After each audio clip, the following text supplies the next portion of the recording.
Afternoon. Good afternoon. Bon appetit. I just learned that my job is to now DPW warms you up. Then you have your food in your belly. This is where we come in and put you really to sleep, right? That's No, we so. have so much exciting things to talk with you Yeah, about. gauge my presentation based on that note to see how sleepy you feel after this. So you have about an hour. Okay? All right, that's for the presentation and Q&A, so that gets us to about 1:30. All right, thank you. And then we'll monitor it because we have a lot of slides to go through. First off, I'm really very happy to be in person in this presentation again. Since I got back in DGS, the first presentation we've done was virtual, so I like this better. So I'm glad that we're in person again. Name is Berke Atilla. I'm the Director of Department of General Services. I'm not going to read you our mission and vision. These are some of the low-hanging fruit. We could save some time if we could move on. Deputy Director Terrell Chesson is not here. We've been kind of split duty today because snow is coming. We're trying to get ready for that. But under him, we have our fleet management, facilities maintenance division. Terrell is actually doing a dual role right now. He is the deputy director as well as the acting chief because our facilities chief been poached by the Prince Williams County by our previous CAO, Chris Shorter. So little. Really? Yeah, bittersweet on that, but I'm always happy if somebody comes in and takes my talent away. That means just like we're doing something right? So that's a good thing. We have our capital projects, and most of our team is here. If I may take 1 second before for them to introduce themselves, starting with Marwan, is our chief. Good afternoon. Marwan Karjats, Chief of Capital Projects. Fernand Guadalupe, Engineer Supervisor with Capital Projects. Good afternoon, I'm Fariha Khurshid, Project Controls Engineer. Chris Epler, Deputy Chief of Capital Projects. While I have the floor, I'm just going to go with, just like Dave. Go. Dave Kowalewski, Fiscal Supervisor, Capital Projects. Jackson Gilman Forlini, Historic Preservation Officer. John Riggin, Communications. And Matt. Matt Rappaport, Chief of Fiscal. And our ex officio, Tony. Well, we have one thing that I want to highlight here that I actually proud of this work is that elevating the energy office to be a standalone office in DGS. It was part of the capital projects division as one of the deputies there, but the energy office's work goes above and beyond what we do for design and construction. One of the things that we're doing right now, studying the electric vehicle infrastructure and in the cars. We're getting the community solar projects. We just got a grant today from MDE, so it's really the biggest change in our org structure, and as well as creating a standalone performance management office. Our goal has been moving from performance measurement to management, not just describe what just happened in the past, but using the data of today to inform decisions of today rather than trying to describe. And our operating budget dollars heavily skewed towards the fleet. Fleet has about, as you see, 258 positions. This is the bulk of our work, followed with our facilities management, 96 people. And our general fund dependency is very low. Maybe I would say 10 to 20% of the total budget. Matt, don't quote me on that, but similar to that, we get our monies either through capital projects for our design and construction team. Fleet is a chargeback agency where we operate like a vendor, and then we charge for the procurement and the purchases and repairs of the assets. And our tenants, like this building, pays us a rent that where we provided facility services for them. And that allows us to be able to actually do building by building the cost analysis rather than one pot of money maintains all of the buildings. So that allows us to be able to know which buildings are operating better than others, relatively speaking. You'll see the capital budget summary. There's two numbers there. The budgeted appropriations is about $31.5 million, but our actual funds received is about $22 million. The reason why is that our FY24 budget appropriation had included some sale of assets, and speaking 7 East Redwood is one of the buildings is placed on a sale ordinance. We don't have a buyer yet, but when the sale and if the sale happens at the dollars that we had anticipated, we will have those appropriations move into the funds received bucket. And if you have any questions about which projects that are actually tagged for those future market funds, we can talk about it at the end of the presentation. All right, so you all know this slide. We're trying to kind of put this in a more condensed way. For those who do not know what an FCI is a Facilities Conditions Index that allows us to be able to look at each asset, given it. Although we represented this as a percentage, it's actually a ratio. And in the simplest way of explaining this to someone is if you have a house valued at $200,000 and you have $100,000 worth of repairs on it, and that the FCI would be $100,000 over $200,000. So this is an industry standard benchmark that private, public, federal government, local governments use to deal with their assets conditions. So in the private, you will not see any assets moving out of the 0 to 5% range because private is an asset for them. They maintain as part of their balance sheet. In the public situation is a little bit different. So as you see, if your buildings are between 6 to 29, that's usually limited to moderate renovation requirements. You move into the 30 to 49, that's moderate to extensive. Anything 50 and above, comprehensive modernization or candidate for demolition. So our average FCI of our 135 assessed facilities is about 49%. That tells you all you need to know about how well we are able to keep up with our deferred maintenance over the years. So how does this happen? Let's say that any given year we have $1 million need to stay on top of changing things, and then we have $100,000, that $900,000 that couldn't go through replacing those critical components becomes a part of the deferred maintenance backlog. So if you look at our forecasted needs combined with what we're sitting on as well as what we're about to come our way is about $1 billion. And that is an unimaginably large number if you know what our allocations any given year coming our way to deal with that. So we can move on, Kristen. Thank you. We always look at this long-term funding scenarios. We create 3 charts for you. The first one, the blue one is if we can. The blue one. As you see that the blue line, the FCI continues to creep up each year if we continue to spend only $20 million. So over a 10 to 20 year period, our collective FCI is just going to come up to be 1, meaning everything is going to be now need to be demoed. If we want to maintain the current scenario, meaning no improvements, but just like fix everything that is coming our way and keep up with it, that requires about $100 million. It doesn't make anything better, but it doesn't make anything worse either. So kind of status quo. If we were to be deliberate about really funding the needs, drive down the collective FCI from 49 to 20%, that's going to annualize about $150 million needs.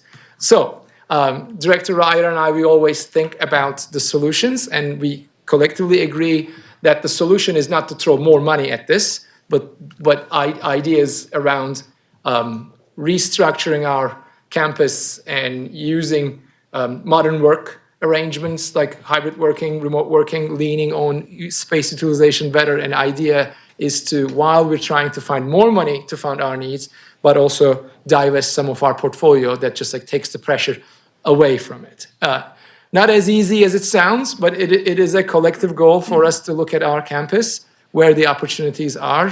We have a professional services contract in place to study, at least give us a decision framework as to how we would approach if we were to keep or surplus a property. What are some of the things that we need to look at? This includes their marketability, current deferred maintenance backlog, who can reside there. All of that comes together that we could make recommendations to the space committee where we might say it is better for us to actually go to lease than stay here, because as you have said earlier, that we have proven over and over at times that just like we're not capable of actually maintaining our space at nobody's fault, because the city's funding situation, it is what it is. And I think it is important for us to look back and see what other options there are for us. So Now, this is the part where we're going to try to put you to sleep because we're going to go through all of the projects, and then we could go as fast as we can because we have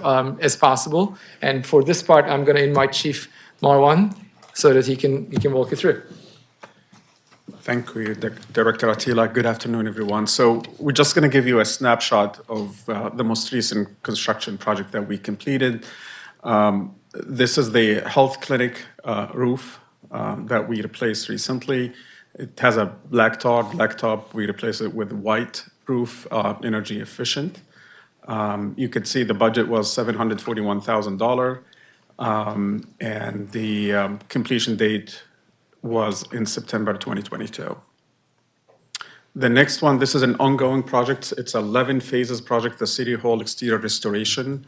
It's been, I believe we started this in 2019, Chris, if I'm not mistaken. So we've finished 7 phases so far, and we have 4 left or remain to be complete. This is about $18 million project, and you could see the amount of work and the details. It's a piece of art, so it's very unique specialty work that we're going through.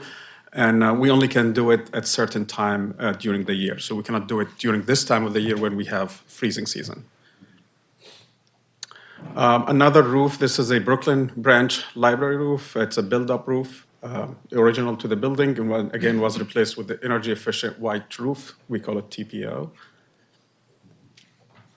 Another roof. So we do a lot of roofs. This is fire station number 5. Same thing, original build-up roof replaced with TPO roof. Dundalk maintenance facility. This to me looks like it was a garden at certain point. The building, yeah. The good thing, the building was vacant, so it was not occupied when these conditions were exist. But now it's being used as their maintenance shop, and also replaced with a white roof.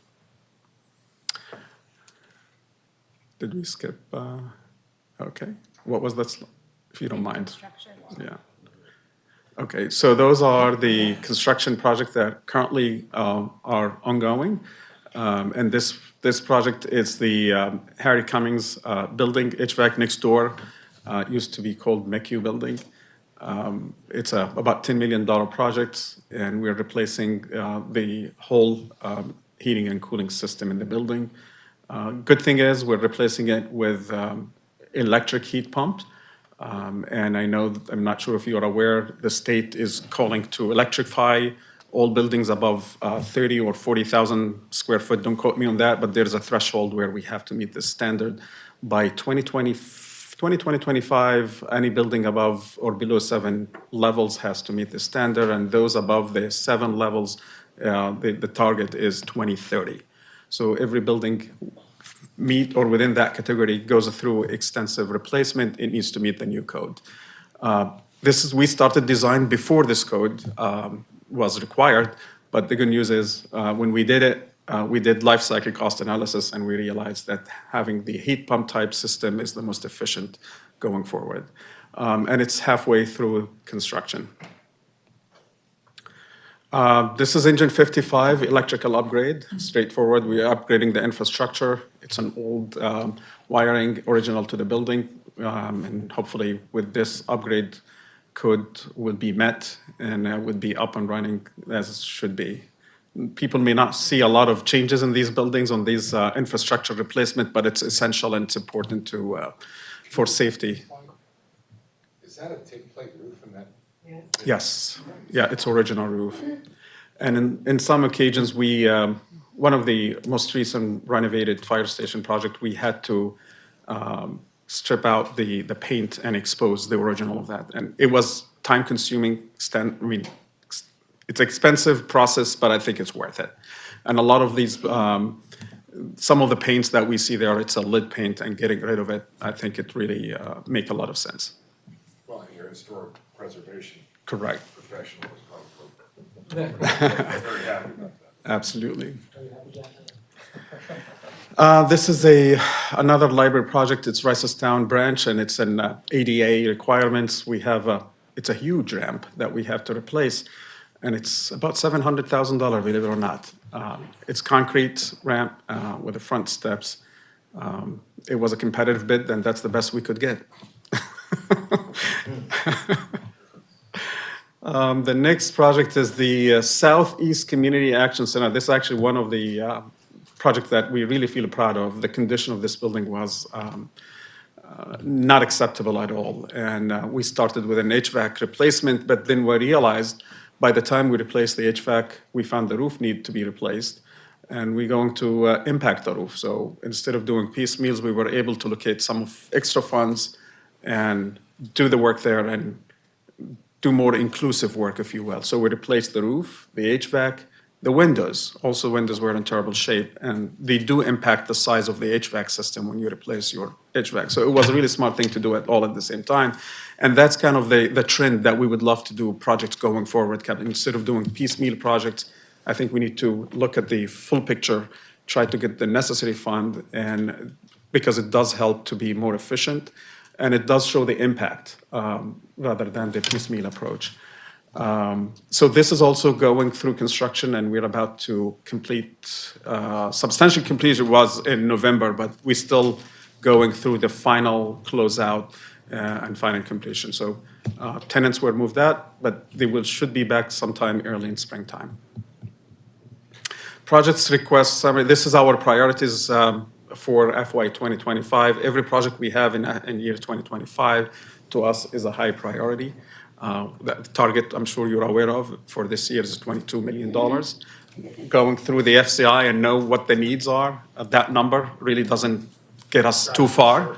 Exactly. So our answer to the question to highlight our priorities for FY 2025, all of them is important, and we couldn't really. Marwan, if I so we're getting much better in prioritization, Right. and just like the same way that we've worked in the IPF, Marshall, if you remember, that the 25 different categories to balance the projects and the high scoring. So we're getting better and better because we need to really pick a few to really justify why these but not that. Because when you have a list of 100 pages of projects and then trying to fit it in 22. It's making us be better at in prioritizing, and we have multiple legs to stand on. I mean, where is the design? Is the shovel ready? Is there funds matching? Is there unfunded mandates, political pressures, environmental concerns?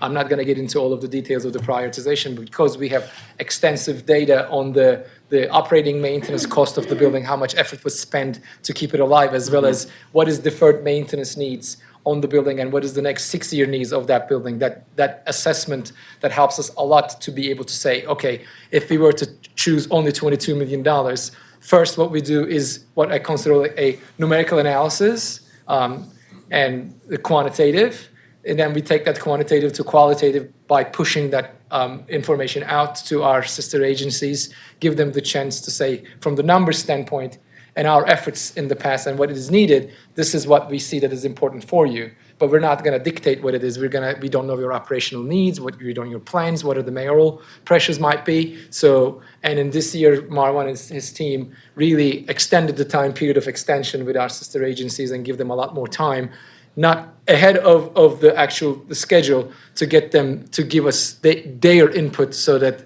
we can produce this funding request as a high priority. So I just didn't want to gloss over all of the work that goes in. We're not just throwing darts at it and then picking up these.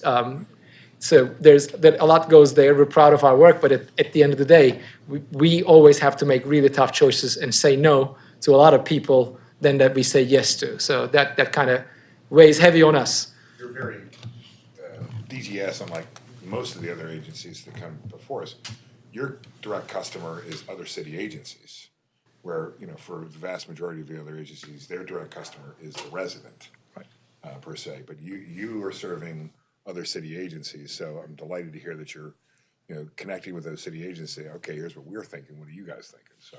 Well, thank you. I just want to Appreciate it. Thank you, Rick. This is a very important point. So going back to prioritization, that was an easy job for us to prioritize, believe it or not, because of the limited target and the amount of needs needed. And if you look at this list that summarize this slide and the following slide summarize our request for FY 2025, and every project except the last 3, which is in the next slide, you can see those are active projects, whether it's in design or construction. And for us, if we don't get the fund, that means we're going back to ground zero, and we have to revise or revisit the design if we sit another year or two without getting the fund on time. Same thing for construction. If we have to demobilize the construction activity, that's an extra cost, and it's not anticipated, and actually may violate our agreement with those contractors, and they would not be obligated to complete the job. So every project you see in this list, as you could see in this slide, have received prior funding, and it's an active project, except the last 3 projects. So go back to the last slide, the thing that you're pointing, that's coming up here, which is important, is at the end of the day, does the estimate cost of the project equal those totals? I mean, based on today's dollar figures, are you factoring in, so for example, on the Able Woman, you have 30.7 million already allocated, you're looking for $1 million this year, 11 million next year, that's ambitious, 1.1 million in 2027 for a total of 44.17 million. Is that what we think it's really gonna cost with the growth in construction costs and all the other things? Absolutely. So let me just explain how we arrived to those numbers, especially for those in design phase. As you all know, this is all budget estimate, especially for those in design prepared by professional cost estimators. And part of the cost estimation, we do have an inflation rate. So if we assume this construction contract is going to start in 2025 or 2026, there would be about 4 to 5% inflation rate.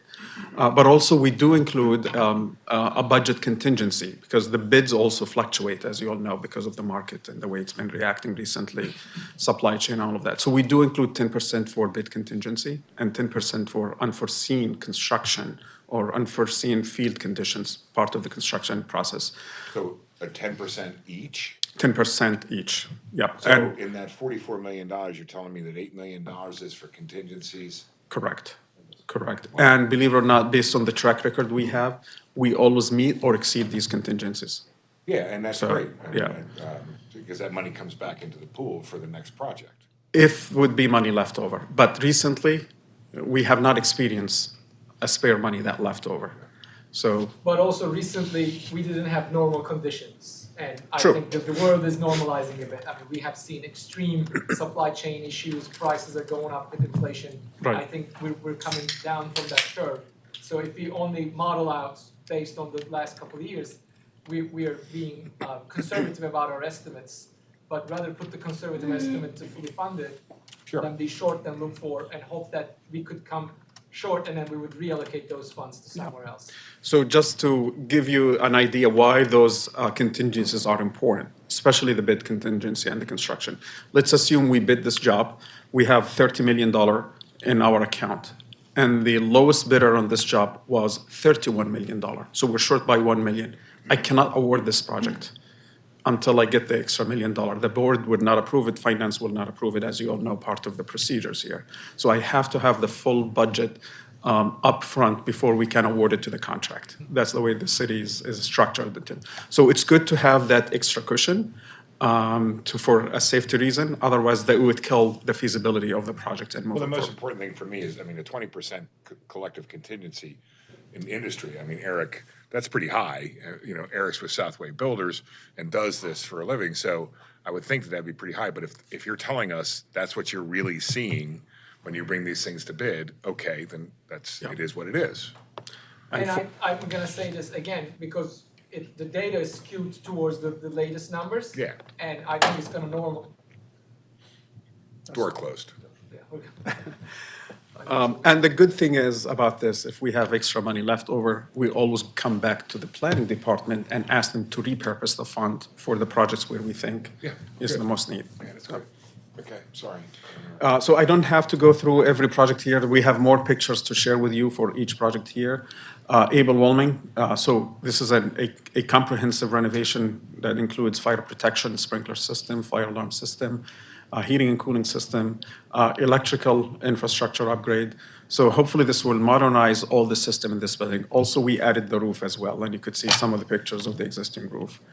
And it did make sense to replace the roof because of the impact that we will have on existing roof by adding these additional rooftop units. So to maintain the warranties, it's good to do them both at the same time. So again, forgive me for interrupting you, but while it's something, as part of the workforce analysis in terms of, hybrid working and so on and so forth, is the goal to utilize Able Woman to its 100% to relocate other, city agencies and departments and so on and so forth over to Able Woman? So, if maybe the reverse of it, while we're renovating Able One, we need to find them a spot for them to be there. And so, for example, because of the hybrid work setting, the 3 days in the office minimum kind of hindered our abilities to be as flexible as we want it to be, because as you realize, 5 days and 3 days creates a peak demand on one day, and then in that one day, is although the 20% of the total days available, you need to supply just like water for the peak day demand. So that kind of hindered our abilities to flexibly reduce the space that we wanted as much. But for example, while we're maintaining the Cummings building, former MECU building, we're doing the HVAC.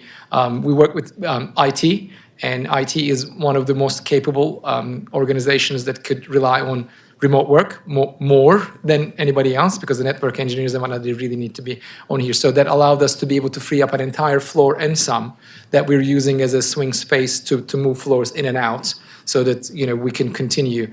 So what we need to make a determination right now is, because it's kind of inverse relation. If we move everybody out and then go somewhere, literally leasing a space, we can drastically reduce the time it takes to do the construction, and it would then reduce the money is needed for that. But it's going to come up front cost with some sort of a leasing, but we're looking at that. Or we could do this floor by floor, which may take a lot longer.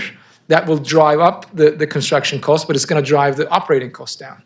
Or we could do 1 or 2 floors at a time. So what currently we're doing, because this is a year or so ahead, is number one, working with the budget for the upcoming year to ensure that we have some of our operating funds flexibly that allow us to be able to maybe rent space for those if we can fit in where we put them in. But also meeting with these agencies to tell them, we need you to really tell us, we haven't met yet, we're planning to tell them, for example, DPW, we understand that you have in-person presence for the water utility operations, for the people that are paying their bills. So, but outside of that, how much of your operations can be remote for the duration of this period so that we don't have to find you a space? So we're going to have all of these meetings with everyone to just like, can we create your rotation? Can we put your swing space? But ultimately, if you were putting $44 million into Able Woman, that could become a hub of city agencies, because how much of that building is currently occupied? Fully occupied, Able Woman. Fully occupied? Fully occupied, yes, sir. Okay, I didn't realize that. I thought a portion of it was. No, Able Woman, I mean, It's fully occupied. There's a mezzanine floor it's unfinished. but maybe just like the words, I want to be careful, occupied versus utilized. In terms of occupation, yes, we're fully rented. Every bit of a space is owned by a city agency. In terms of utilization of that space is something that we're paying more attention to right now as of the city's callback in January 2nd for 3 days a week. I'm actually working with BCIT to pilot Able Woman, if I can, to put data loggers for locations to create a heat map of just like how much of this building is actually any given day is being utilized. For the clarification. Yes. Utilization is not 100%. going, not, So it is more than the COVID days, but it is still not up to where it was pre-COVID days. So opportunities are there for us to still scale down. But again, my point is, if we're putting $44 million into a building, we want it fully utilized. Absolutely. 100% utilized, and if that means moving other departments or other agencies from their current location over to there and consolidating our building footprint and therefore being able to dispose of, surplus property, that would be the ideal goal. Correct. And if any reason why we're looking at disposing any of the downtown campus buildings, Abel Woolman would be from the bottom, at the probably lower end of the list because of his designation, and Jackson Kennedy. It's not a true historic designation like the City Hall, or? It's a designated historic building, but it's not a city landmark. Okay, so there's a nuance there. So it makes us like just like more cautious about repurposing that for other reasons. As for example, compared to if you were to think about this building. Correct. This building, we'll be very happy to repurpose it. So just like, did I say that live on camera? Oh. Am I on the record? All right. I keep on interrupting. So these are great questions. We appreciate this feedback. And one important fact also to add to Abel Wilming Building being close proximity to the City Hall and connected with the City Hall with a tunnel. This is one of the last building that we need to think about It's separately. supposed to be a secret tunnel. You just- Everyone knows about it. The next slide is going to talk about the tunnel.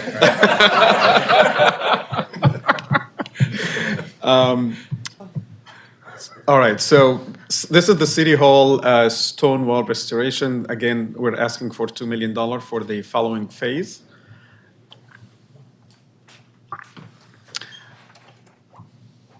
This is the Northwest Community Action Center. There were two phases for this project. We are bidding the first phase now, replacing the front, the storefront, and doing some. There was a waterproofing issues. We're taking care of that, and it's been bid as during this month.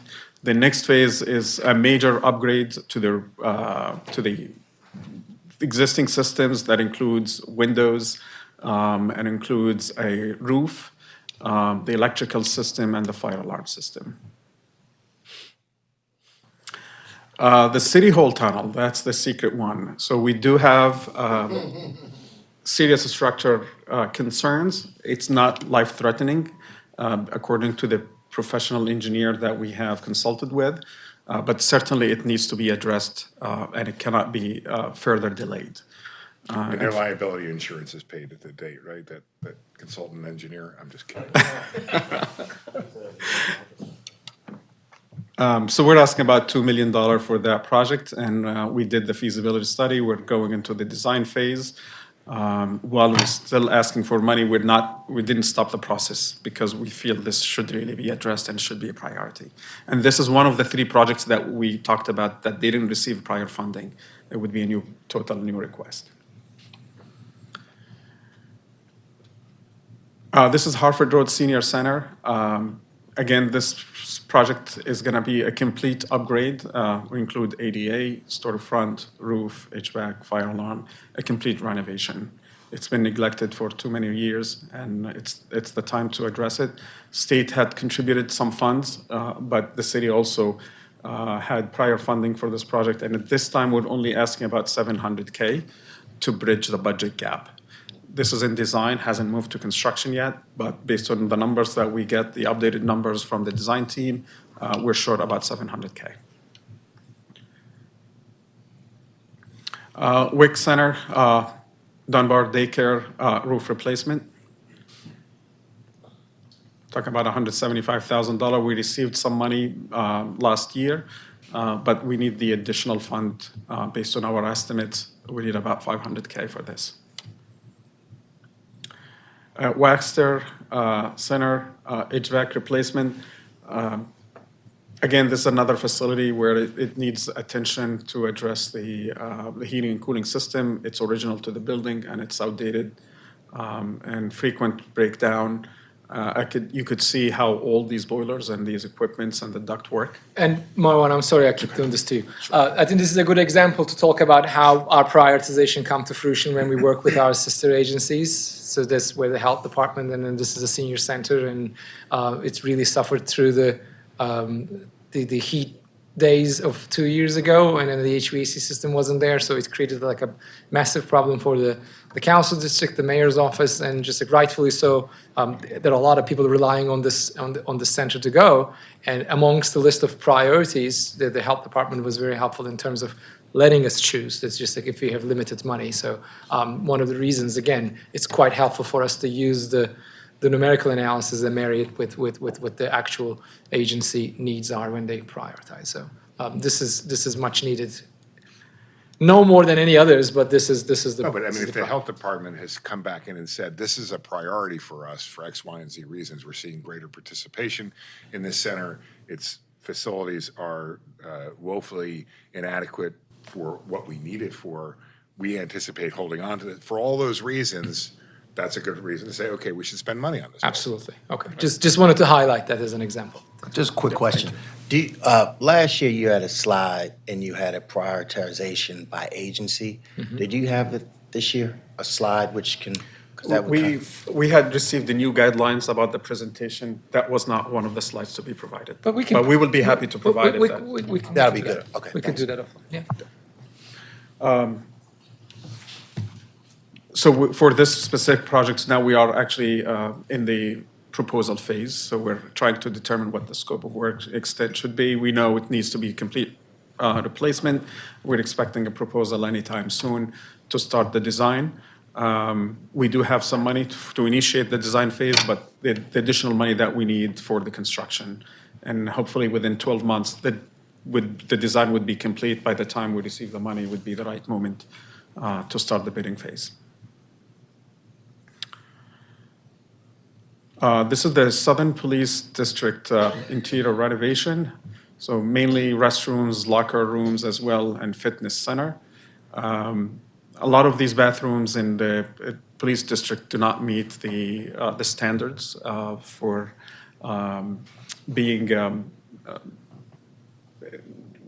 gender standards. Yeah, I mean, it's just, it does need, there is the consent decree that we have to upgrade these bathrooms, and we have to also look about the facility, the fitness facility.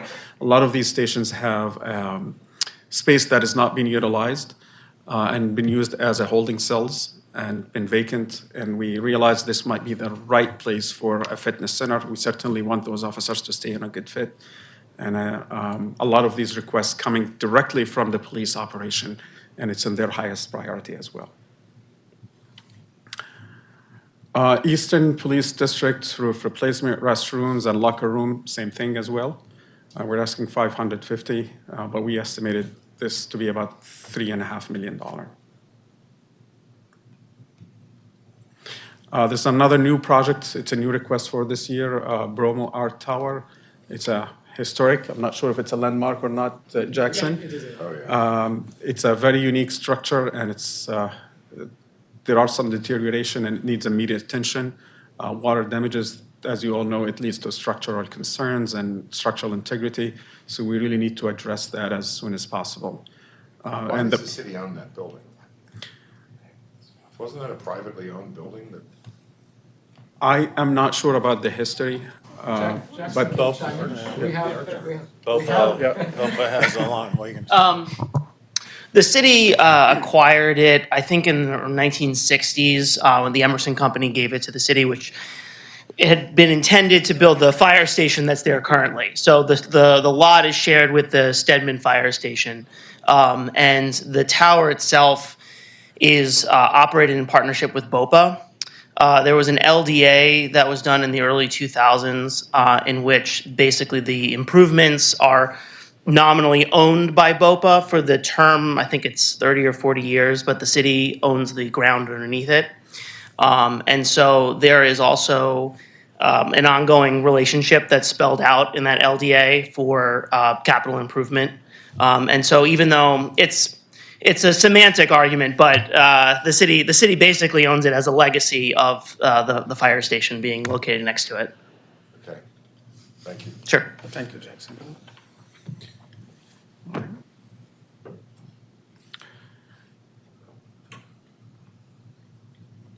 All right, so this is and it's a new request coming from Human Services. It's basically to do a feasibility study. They have been experiencing shortage in beds during winter time, an emergency, and currently they're occupying, I believe, 4 locations in addition, or actually 5 locations in addition to 620 Falls Way. 4 of these locations are privately owned, and 2 of those are city-owned. 2 hotels, we have the Fairfield, and I guess more than 4. those 5 hotels. And those hotels already, some of them, the lease is expected to expire by the end of this year. Again, we're not involved in negotiating. They're taking the lead on negotiating with the real estate office the extension of those leases. But if those leases do not procure, that means they're going to experience much more difficulties to meet the demands of the homeless community. Can I interrupt you with a question on this one? Please. Thank you, because this is a very important issue that touches a lot of citizens as well as a lot of communities. And, I'm asking a lot of questions about new items that currently show up in the next year. And this is an example of one that's easily understandable because this is an urgent priority. So thank you for including it. My question is, there's $300,000 budgeted for feasibility study. Correct. There's $500,000 budgeted for a study to relocate the K-9 unit, and an additional $500,000. And these are in I think 28, but $500,000 to study the relocation of the SWAT unit. So, looking at that, my first question is, oh my gosh, a study costs $500,000, but why does that study cost $500,000? And this study, that seems like it might be a little bit more complicated than relocating the K-9 unit, only cost $300,000. Understood. And those numbers, we get them especially for study. If we don't really have Estimates. a physical building for us to evaluate what the scope of work need to be, we rely on the agency to provide. And this number came straight from the agency, and most likely they do have a consultants to work with, and this number that came from. But again, I think the 300 or the 500 for the police, it might be over ask. But it depends, because we are not certain first for the police whether they need to move out of the existing building or not, but it could be a combination of both. Assessing the condition of the existing building, which also gonna cost more, plus finding maybe a feasibility study to find another location or look at the, additional space if needed. And that could be the factor behind that. So the more important question, because as you mentioned, there's a timeline associated with this and an urgency. We've got the $300,000 in there for the study, but I don't see anything to implement the unknown, whatever the solution is, right? We're gonna have to move to that in 26 and 27. So are there any thoughts of where that money will come from? Sure. The good thing about the 6-year cycle, it allows us to revisit the appropriation every year. So by the time we get the study complete, hopefully before the next cycle, we would know what the expectation need to be in terms of dollar amount. So at that point, that can be another priority that we need to address in FY 2026 and make the request for that.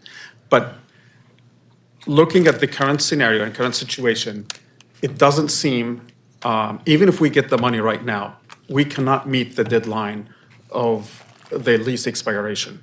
To design and to build, there is no way you can do this in less than 12 months. And we are less than 12 months that. So I think I'm not going to speak on their behalf about the lease and the terms, whether they're going to extend it or not, but certainly we have to find another location if those leases are not going to procure. And I think that's need to be, it's not a one-way discussion. It's going to be two-way discussion between us, the agency, and most likely we need to also include the real estate office about to see what the options available before we hit the December 20th. In present terms, we are. I mean, I am also involved in the current lease negotiations and alternatives. But one of the important thing is that for decision-making, the study came as a requirement that in order for us to make the best decision, we need to study this, and that's why the ask is. Advantage to Marwan's earlier point, this might be cheaper because when we do any kind of feasibility analysis, should I stay or should I go? That requires you have to own the facility. That when you want to look at, okay, if you were to stay here, what is the building up to code or renovation costs would be, as opposed to downloading the programmatic needs and going to the market and finding some space that changes the scope of the work, then it makes it therefore more expensive. In this case, we're not going to spend any time in what the conditions of the current hotels be and how much do we need to spend. This is only looking for external opportunities. That might be the reason why there's a cost difference. Thank you. Thank you. How are we doing on time? And how many slides? 15, 20 minutes. 15 All right. minutes. It's Forest Park Library. It's a major renovation. It's an extension or expansion, if you will, adding another space needed for the operation and renovate the existing space. This is in design phase. We're about 60 to 70% so far in the design phase. So we're expecting construction to start late fall or maybe between early to late fall of this year. Another totally new construction project is the Park Height Library. So the estimated budget about $20 million. So we're asking for additional $3 million for this year. This is also in 65-70% design completion so far. The good thing about this project, there are also private funds that are going to offset some of the capital funds. It's already been counted part of the budget. And there are deadlines that we have to meet in order to take advantage of those privately funds. Another roof project, it's Northwood Library. Conditions, as you can see, it's an outdated original to the building, and it's due for replacement. Additional priority projects for this year, there are 2 police stations that will, or districts that need to be built. Unfortunately, because of the target that we have and the budget, there is no way we could fit this into our current fiscal year. We did receive some fund for those 2 stations last year. It was a $15 million from GU bonds, state funds, and $10 million from the state. We're hoping to get additional funding for those buildings, but we're currently at fast speed to complete the design. So we're actually in the design phase. Site's been identified. We completed the feasibility study in November, and that the consultant has been tasked to move to the next phase of the design, which is the schematic and the bid documents.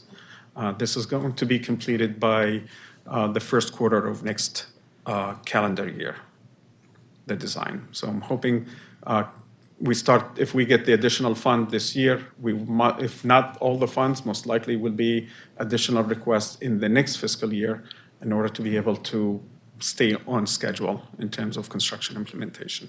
And then ask to the state legislation. Indeed. For the next. The next cycle. Big ask. Big ask would be. It was not on the list for this year, but most likely this will be on the next cycle. I'm sorry, could you just confirm, that's the police training facility in Baltimore Parkway? Correct. So it's the northwest and the northeast. And the northeast is also, as you all know, Morgan State has an interest in taking over, and it seems it's the right time to sell that building and move somewhere else. This is different from the Northern Parkway facility. The Northern Parkway facility, it's, as you all know, it used to be in a school. So it's a part of this project. We are also proposing to demolish the existing structure and rebuild. It's in the, It's the same location. it is the same, yeah. The same. Same. Where the Rec and Parks is also building. For the northwest, correct. Yeah. It's a large site. I believe it's about 4 acres for the northwest. And the reason why we wanted to include this as a priority, we just wanted to let the commission know that this is ongoing, and we didn't want you to let us know how come you didn't give us any indication of this is coming, because we've got funds from the state, about what, $25 million worth. 10 million state and 15 city. So yeah, so we have $25 million that we're gonna probably save a few dollars on that with the design, because we're doing 2 designs at the same time, doing the programmatic needs at the same time. We realize that this economies of scale of designing both at the same time would have given us advantage. Working with one company, doing this, that would squeeze more dollars that is from the initial, and then hope to fund the gap between next fiscal year's request as well as a big ask from the state. Yeah, but the reality is whatever you're gonna save on the design cost, it's not gonna make up for $81 million. absolutely not going to make up for Right, I mean, we're not, so it's like, why would we be spending money on design when we know or realistically say, we don't have the money for the building? I mean, at $81 million, that would be a 4-year request for your entire budget. And we won't be able to do anything else outside of, unless we increase bond capacity or state and, Be a combination. yeah. Yeah. Yeah, increase Yeah. bond and state. But this is one of those things that I understand it's an additional priority project for whatever reason it is. And you just look at it and you say, are we just throwing good money after bad? Because we're gonna spend I don't know what your design fees are, but I'm sure that they're probably 6 or 7 figures, high 6 or low 7 figures. And you're gonna look at it and say, well, there was $1 million gone. Because we really are never gonna be able to do this. And, I'm sorry, I'll get off. I am really not disagreeing with the approach we're taking here, but at the same time, it's a chicken egg a bit, because it's really hard to really go after any kind of state funds unless we have put ourselves put our hands under the stone, meaning just that we have taken design cost, we have a better cost estimate. So what we're asking is not an estimation, but it isn't actually so. But That's a very fair statement. Yeah. I mean, that pulls you back into, I may not agree with the fact that we're spending, I may not agree, I'm gonna give you rubber bands and shit. I may not agree with the approach, but at least there's a valid reason for it. We're spending this money so that we can get a real budget, so we can go to the state and we can ask for money. I guess my own point is, if the state doesn't give us any money, we should shelve the design, the subsequent design schedule, whatever. full agreement on that. Okay. You want? Okay, all right. So I mean, we kind of talked about these. I don't want to hit you with like we talked about the needs exceeding our available funds. Last couple of years, we're extremely experiencing high inflation costs and delayed schedules, and we are reactive. We usually wait until the roof is caved. I have to give kudos to my team on waiting for the tunnel not to completely become a problem, but addressing it before it becomes a problem. And that makes it hard for us to really prioritize things, because as you see, FCI number that gives us almost everything is at a critical condition of failure. So pick and choose your battles, and it's getting more and more complex each year. We need to really go back to our strengths of using hybrid model and then reevaluating our campus to see where some of these buildings we do not need to put any more money to. So we're at least, I mean, I'm not expecting any consultant will come out and say solve for X, we find the solution, these are the buildings. But what's missing is what I consider a decision framework that everybody can agree to. What are the questions that we need to ask? What are the lenses that we need to put into this problem? Who needs to be involved? When they need to be involved? So when we looking at building by building or campus, we have an understand and agreed upon process in place that nobody's questioning, but we're inputting data. So whoever the decision maker, the planning commission, the real estate committee, the mayor, council, they go look at it at the same time, and then they don't question the integrity of the study, or we can focus on really making the decision. And I'll give you a good example. State and the city had a conditional purchasing agreement dating back to 1980s for the 310 and 311 Saratoga buildings. If you know where they are, it's like right next to the Lexington Market, and then state is diluting. They're leaving, and then they're going to commercial real estate in downtown. And then they have terminated their agreement, meaning there's going to be another roof that I need to take care of. So at this moment, July 1st, that building is going to be our portfolio. What we're doing is, decision framework is going to help us. Should we keep that building, or should we put it on, say, ordinance right away?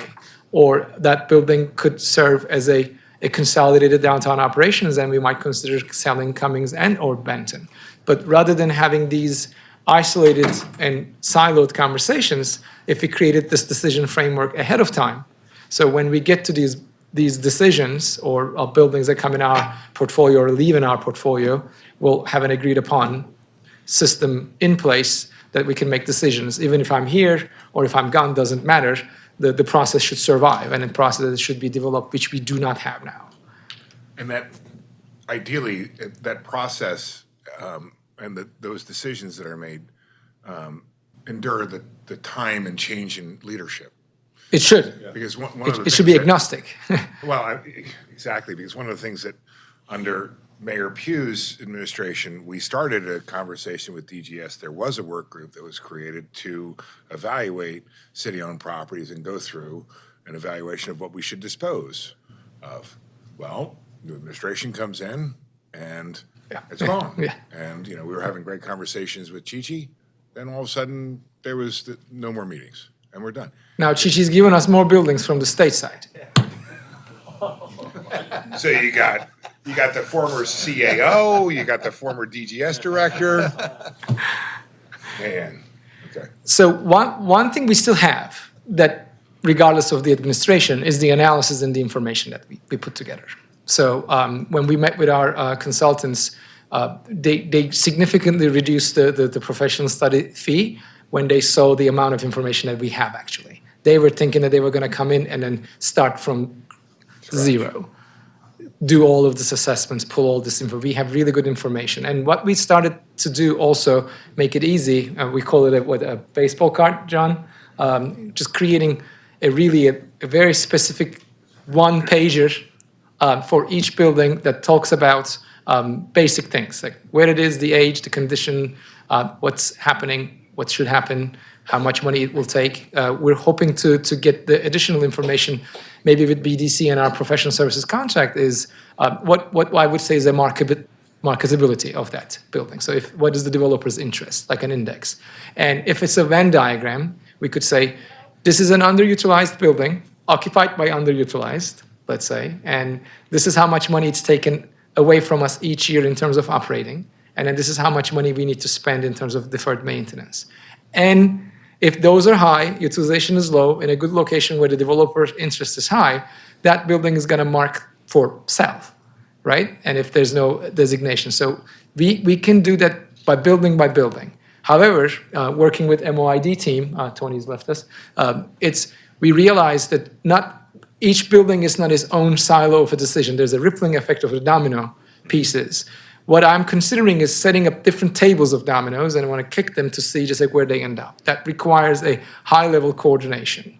So if we do this, we don't want to do a myopic decision just because of that building's needs. I want to understand as a campus how this decision will impact. It might look like a good decision on a building level, but it may not be a good level decision when we build it up to the campus. The one other factor that I would suggest that you input into that decision-making is something that Director Ryer had come up with during our initial discussions with Chi-Chi on that work group, which is if there are city-owned facilities in neighborhoods, go through your neighborhood typology and see a neighborhood that's, in the danger zone for slipping down into, a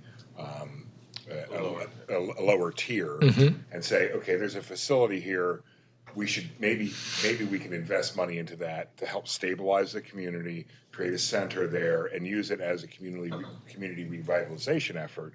That otherwise I may have disposed of that, but now I'm going to utilize it as this opportunity for, if we're going to invest money, let's invest in these specific pockets for the sole purpose of locating a city agency or city-owned organization there to help provide that catalyst. Absolutely, that's a wonderful suggestion. And we're not doing this in silo. Planning department is our wonderful partner. I mean, we meet them on a bi-weekly basis, actually.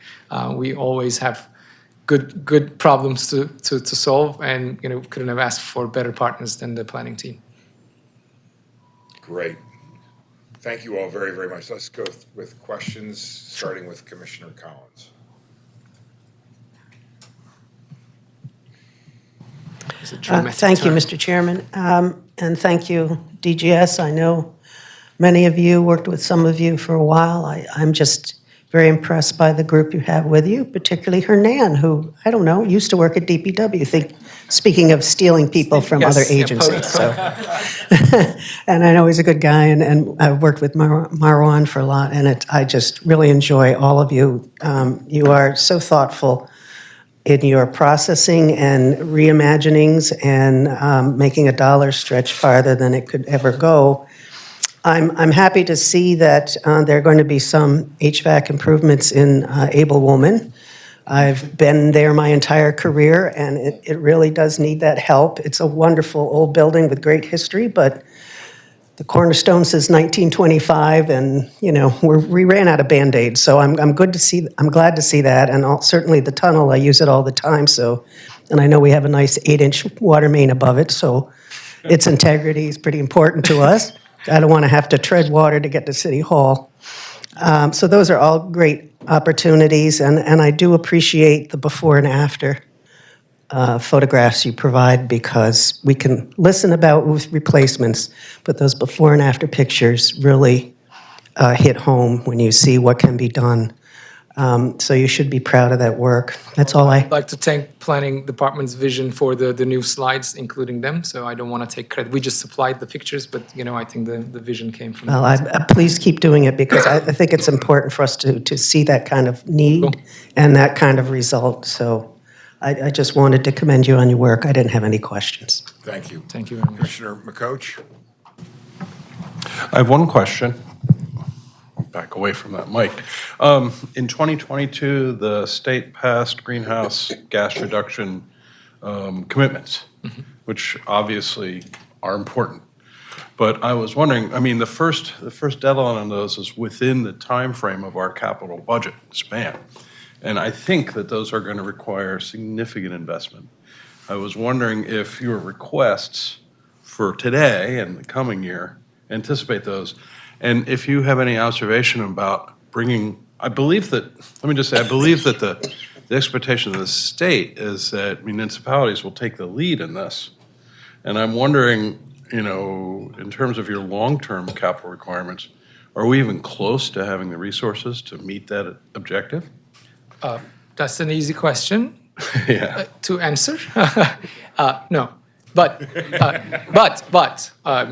because of the energy office's work, we're very in tune with the state and the building energy performance standards coming our way, and we do understand which buildings are going to be subject to and which buildings are not going to be. One of the things that is I actually did sign and send early on to ensuring there's our wastewater treatment facilities are considered as industry, so that they're not subject to the penalties that may come because we're not electrifying nor reducing stuff. But Marwan talked about using a heat pump as an example, because where applicable, we would like to now ensure that rather than changing as is natural gas, where those buildings may need to abide by the rules, I believe in 2035.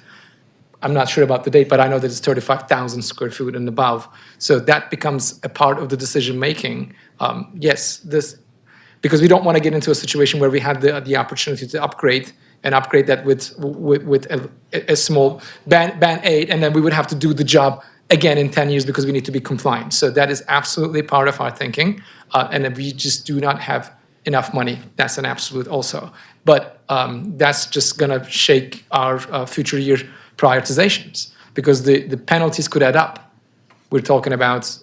So I got to say this, I appreciate the state coming out with a mandate that's very arbitrary and capricious of you're going to do X, Y, and Z by such and such a year.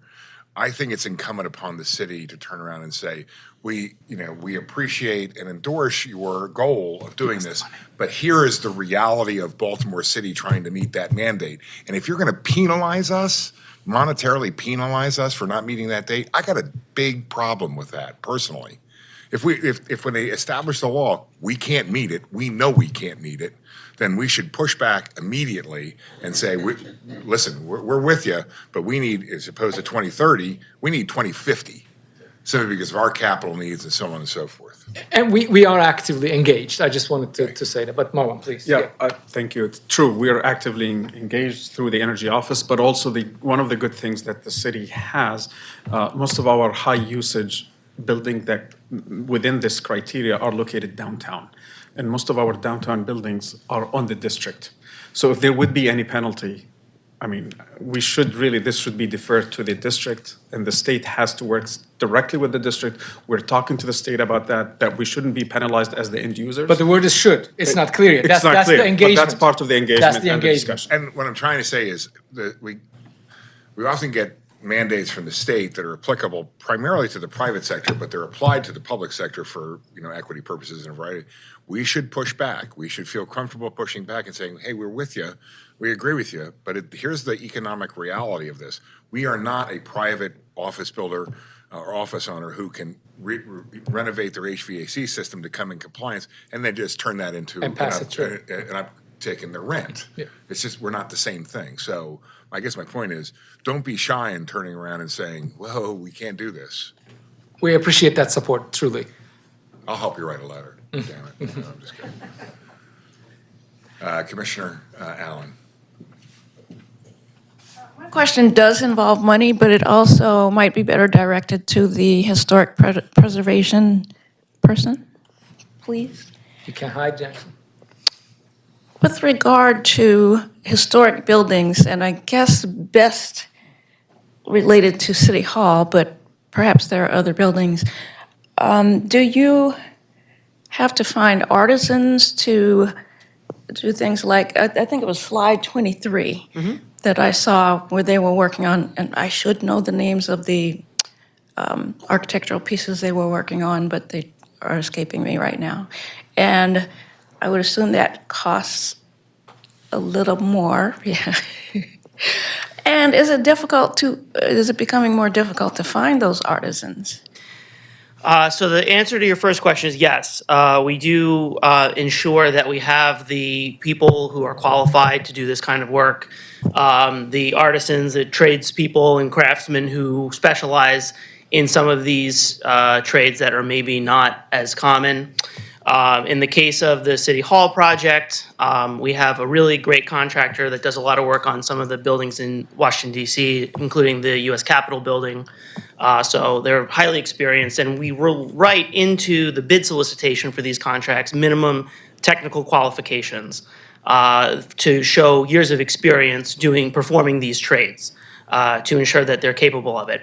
It does cost a little more in the short term, but we find that there's a better long-term value because the durability of the work that they're performing is longer. So you get more lifespan out of it, and amortized over the lifespan of those improvements, it's much lower than having to go back and continue to repair and replace things that are done incorrectly. The pool is small. It is. And It the is. price is high. Yes, that's true. I mean, there are, generally speaking, this is a national trend that historic trades are declining in terms of the number of practitioners. But there are initiatives right now, especially in the state of Maryland, to train sort of the next generation of tradesmen. The National Park Service has a facility out in Frederick. They're doing that. Preservation Maryland, based here in Baltimore, also has a private sector initiative that they're working on. So, we're very supportive of those initiatives. Okay, thank you. I Sure. just wanted to highlight that and ask because although I realize it does impact the cost, I appreciate that you all are doing that because I've seen some places where there are cheap fixes and it makes a difference. Thank you. Yes, appreciate that. Deputy Mayor Williams. Director, how much money would it take to get the floodplain coordinator back into the city of Baltimore? No question for me. Commissioner Johnson. Just a quick comment. I think most of my interest sits on the property that the city owns currently right now and the highest and best use specifically in downtown. So I look forward to more information in that study coming forth and having more ideas on how we can best use it. Absolutely. We would like to keep whoever is interested as close as possible. Commissioner Horn. I just have a question, and just in terms of trends. So I looked at the presentation last year, and we had 128 buildings with $1.1 billion FCI capital requirements. And this year, I see we have 135 with $2.1 billion capital requirements. And so, one, I'm trying to figure out, is that the trend that we're starting to get more buildings every year? So yeah. So there are two parts. We get more buildings, get surplus to us. That's one thing that just changes the total number of assets in our portfolio.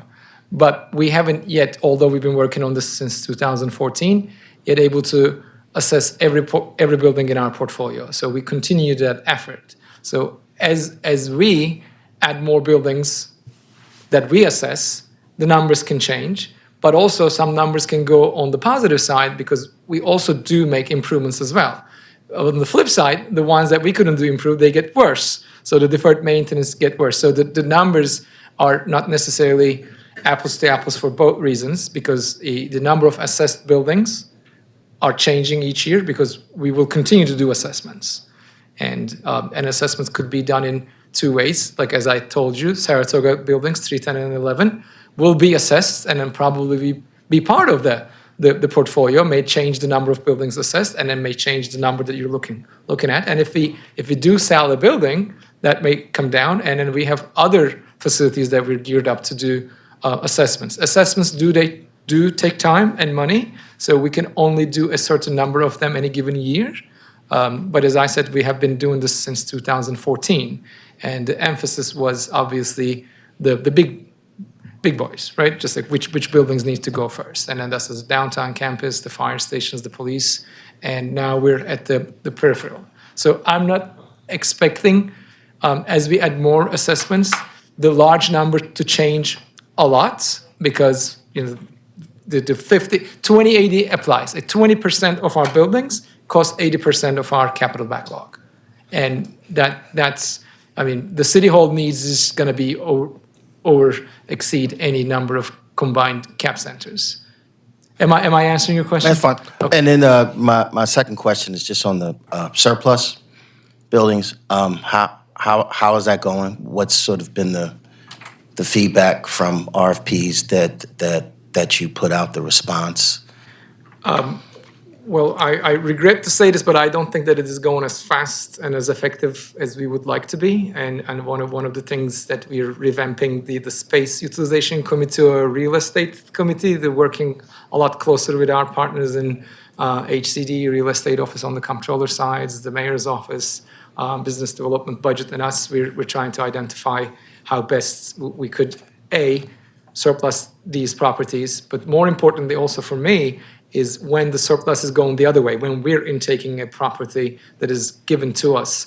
Oftentimes, there's professional vandalism is going out there, and then they go in and strip the copper and then the electrical parts and then make those buildings uninhabitable in those neighborhoods. So what we're trying to do is try to really be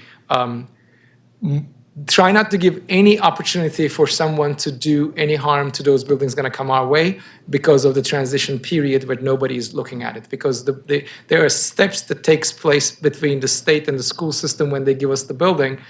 It doesn't show up in DGS's portfolio in day one. There's a process that it takes. And in that process, we usually get hurt. And it requires more money from us to put those buildings. It usually comes from the operating side. It doesn't really hit our capital, but still dollars that we could have used to do other things. And I'll give you one more example. I'm sorry, just like some of these buildings, I get asked, we have an overflow situation, can we use one of the surplus schools? And I often have to say, unfortunately, it's uninhabitable. I can't do that because the building was in good shape, but by the time we get it, it's just now we cannot put anyone in there, yeah. Councilman Costello, any questions? No questions, appreciate the great. Vice Chair Stevenson. Thank you so much. Returning to Abel Woolman. So we've been working in Abel Woolman. So help me understand what I'm seeing when I look at the budget from previous years and the current request. So in the past, we have allocated 14.5 million for Abel Woolman HVAC and fire system upgrades through fiscal year '24. Now we're requesting 13.4 million for the next 3 years. That could mean a bunch of different things. I'm trying to understand, what does it mean? I'll let you Let me respond. let me test my ability, and Marwan can correct me. Huh? How about that? Okay, Marwan will talk later. So remember, we said early on, in order for us to be able to do any project, even the bid, we need to have full funds available. So my educated guess would be that we take the years and time throughout the design to start amassing the funds so that by the time the design is done, we would have enough funds accumulated rather than asking the full one fell swoop at the end, knowing that that's going to take so much money. So we try to put away a portion of each year's ask to get to that final dollar value at the time we think that the construction will commence. Did I? You did, and one more comment. So the additional part of this, yes, we cannot make those requests in one single year because of, we know, the limits and the budget target. But also, as we progress through design, these numbers are continue to change because now we have a more accurate engineering estimate. And as you all know, the designs or the industrial standard for the design process, you start with planning phase and then schematic design, design development, and then the construction documents, which is the last phase. And in every phase, we do require an updated cost estimate from the professional cost estimator. And as we get closer to completion of the design document, those numbers become more accurate to the market value. Okay. Thank you. And some of this, I just wanted to add that if you're looking at past CIPs to look at appropriated to date, that's not showing about $11 million in general funds that were budgeted for this project when BBMR identified a surplus, I believe in fiscal '22. Correct. So there's another 11 million in addition to what you're Good, seeing. because next year's request is for like 11.3 million. but that still only gets us to, with the 14.5 from the past and the 13.4 that's in this request for the next 3 years, gets us to 28 million on a $44 million project. I just want to add that in their slides, they've identified 30 million in balance. And so there's likely funding that you're not seeing from prior CIPs from that surplus, and then likely from a different Able Woman project where they had intended to do a smaller scope that they intend to redirect for this. And so thank you for that clarification. And while that answers my question for DGS, it raises a much larger concern for planning and for us about, all of this money that's sitting on the sidelines waiting for the rest of the money to come, when it's just not working for us. So just to finish on Able Woolman, when I look at the previous budget, I think, okay, we're gonna spend 14.5 million, we're gonna be done in 2024. And then when I see the budget add money for future years, I'm wondering, did the scope increase? Or is this just costing twice as much and taking twice as long as we thought? This is not the question that I'm going to try to answer. This is. And with that, I'm sure it's more complicated than that, but I think maybe you could characterize broadly, did the scope increase or are these just cost increases? The combination of both. The scope, I knew you were gonna say The roof that. was added. The roof was not originally part of the HVAC system.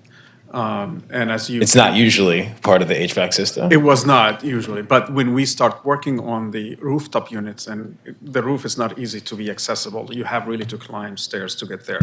And for us, we haven't been on the roof for years. And on the capital side, I'm sure the maintenance division, part of that, they do inspect and do what they need to do. But when we start evaluating these rooftop units and we realize what the condition of the roof, it's the right thing to do is also to replace the I roof. follow So the you. roof is And added. from a construction standpoint, completely makes sense. You're dealing with curbs and things like these two go together. It would cost more to do the roof after. I totally understand, but I'm also sensitive to, scope creep, as we say, because I just want to make sure, and the nature of your business is to be somewhat reactionary, but we still have to do our best to have a 6-year budget, not a 1-year budget that we just respond to emergencies every year. We agree. And this, to this point, you made a comment of we try to find money, every year to supplement and to fill these gaps. And I swear this isn't meant to be a trick question, but where do we find money? And what I'm thinking is that could be outside sources, grants, and other funds. I think for DGS, you guys are pretty strictly, GeoBond funded. It could be savings from other projects that we don't spend, but could you tell me what you meant by that when we find money? So, combination. So contingencies can come short, reappropriate, but that just doesn't really get us. We did have some ARPA funds available for swapping projects to allow, because ARPA funds came in with tighter timeline restrictions to spend.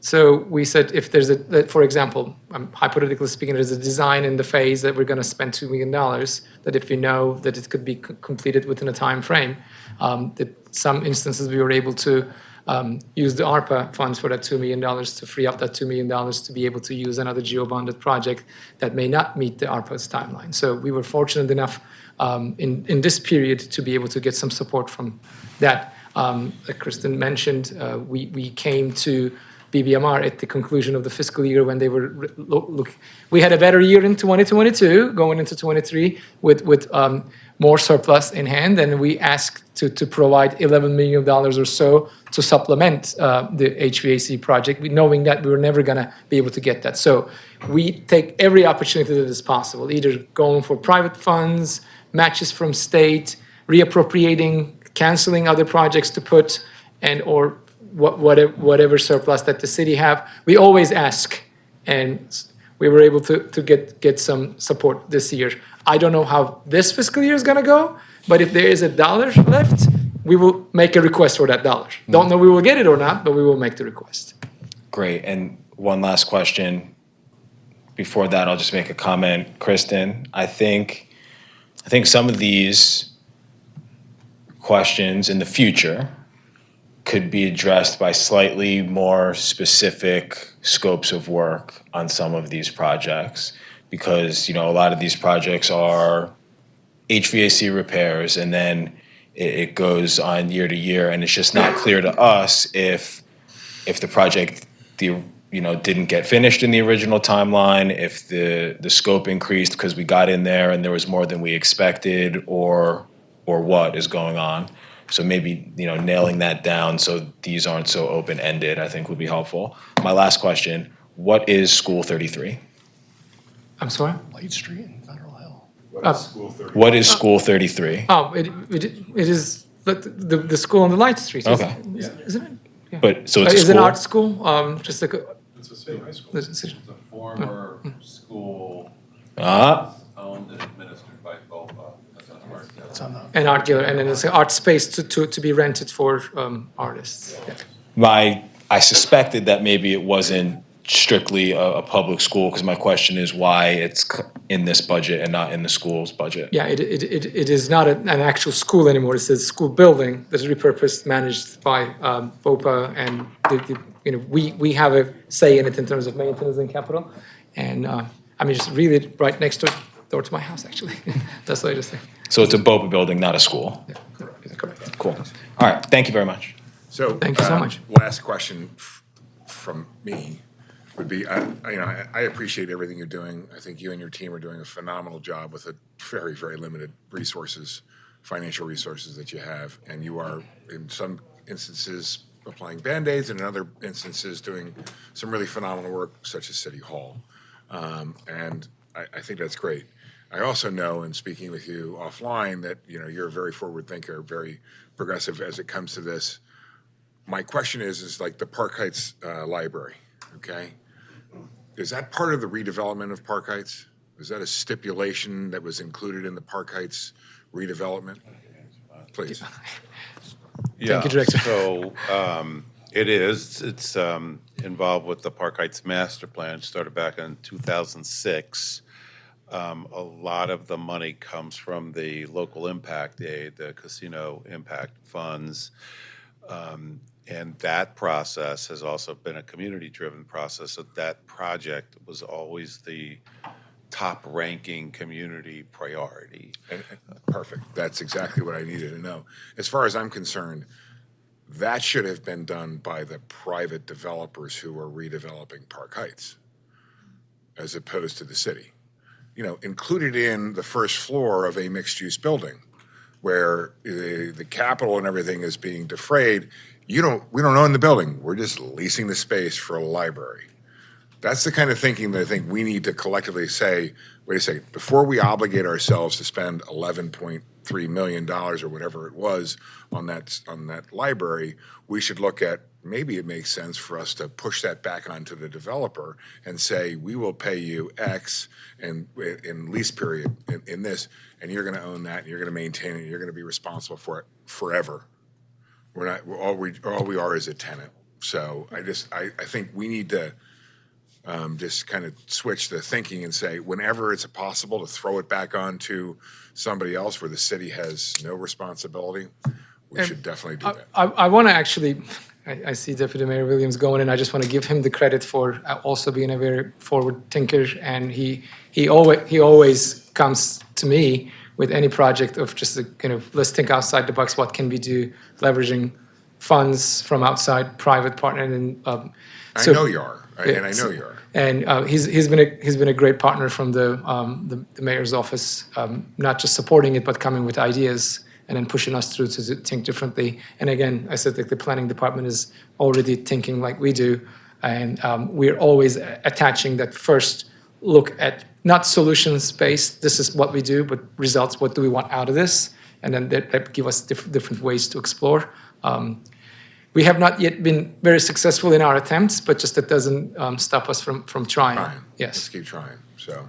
Yes, and a yes and say, I'd like us to get to a point, I'm still learning the lay of the land in politics, like combining school buildings and rec centers and libraries in one building, because it just seems silly to have three different buildings that are sort of community out-facing, that are separate structures that are being built and maintained.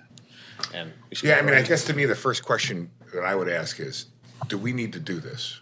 Do we, the city, need to do this?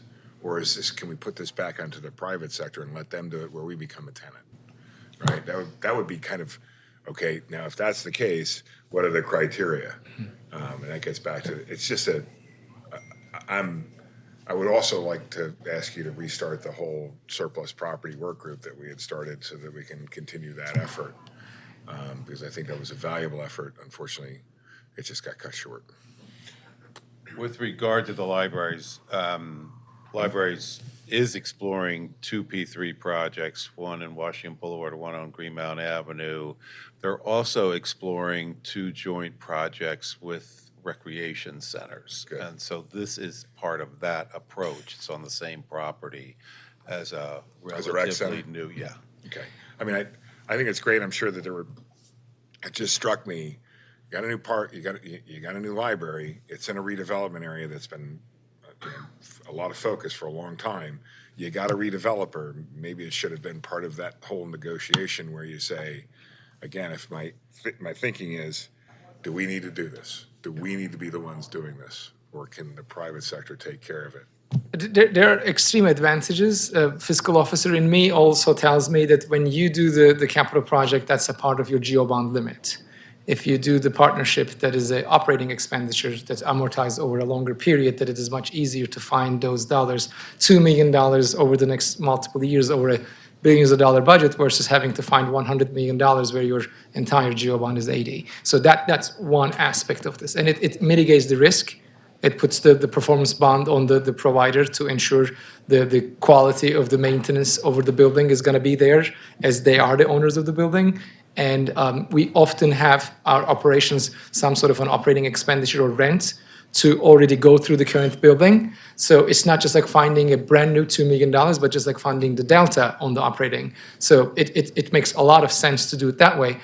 Without getting into too much of the details, there are limitations in the charter that for direct P3, but also there are a lot of advantages for a real estate deal for leaseback is there. And then this is, again, kudos to Deputy Mayor Williams for finding us the opportunities in the lanes to move forward with these deals. I'm very confident we have the right people looking at it. So thank you very much. Appreciate you and your teams. Well, thank you so much. Pleasure to be here. Thank you. It is, take a couple minute break. Like give DPW utilities an opportunity to set up. That's fine.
understand that there are a number of people here who, just one. I understand that there's a person here who would like to speak on the record for, earlier today, we had the Department of Transportation provide their CIP request, their presentation.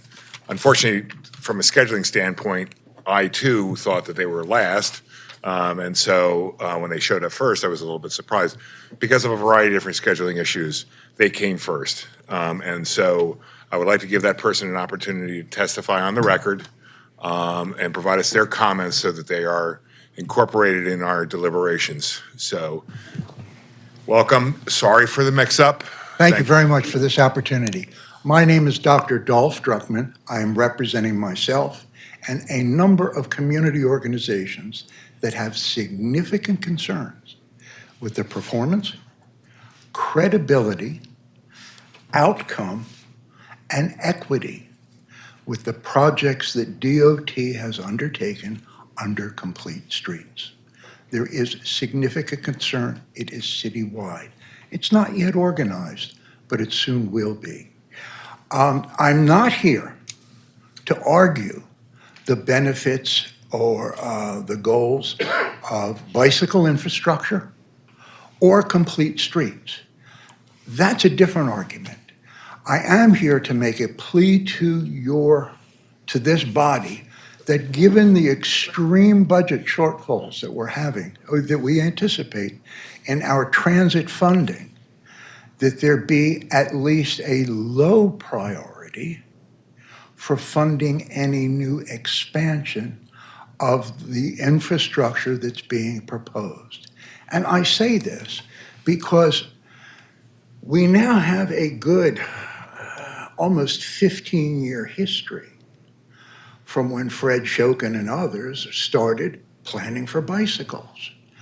We have a very rich experience that is pockmarked with continuing controversy, continuing divisions of neighborhoods, continuing flip-flops of city policies.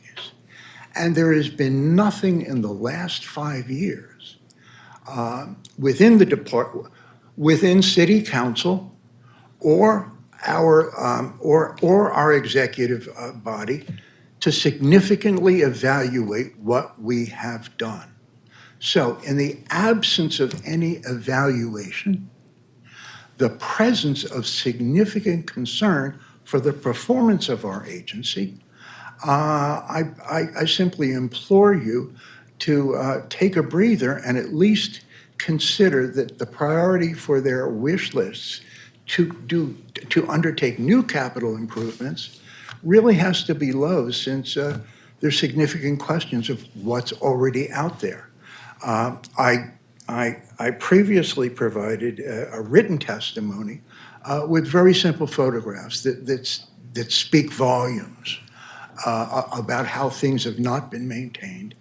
And I'm sure I speak for the bicycle community as well by saying the performance just has been inadequate. And again, most of the people who have these concerns really have no problems with the goals of complete streets. It's just how they have been executed. That's basically all I have to say. And again, thank you for this opportunity. Real quickly, Sure. I want to make sure that I understand.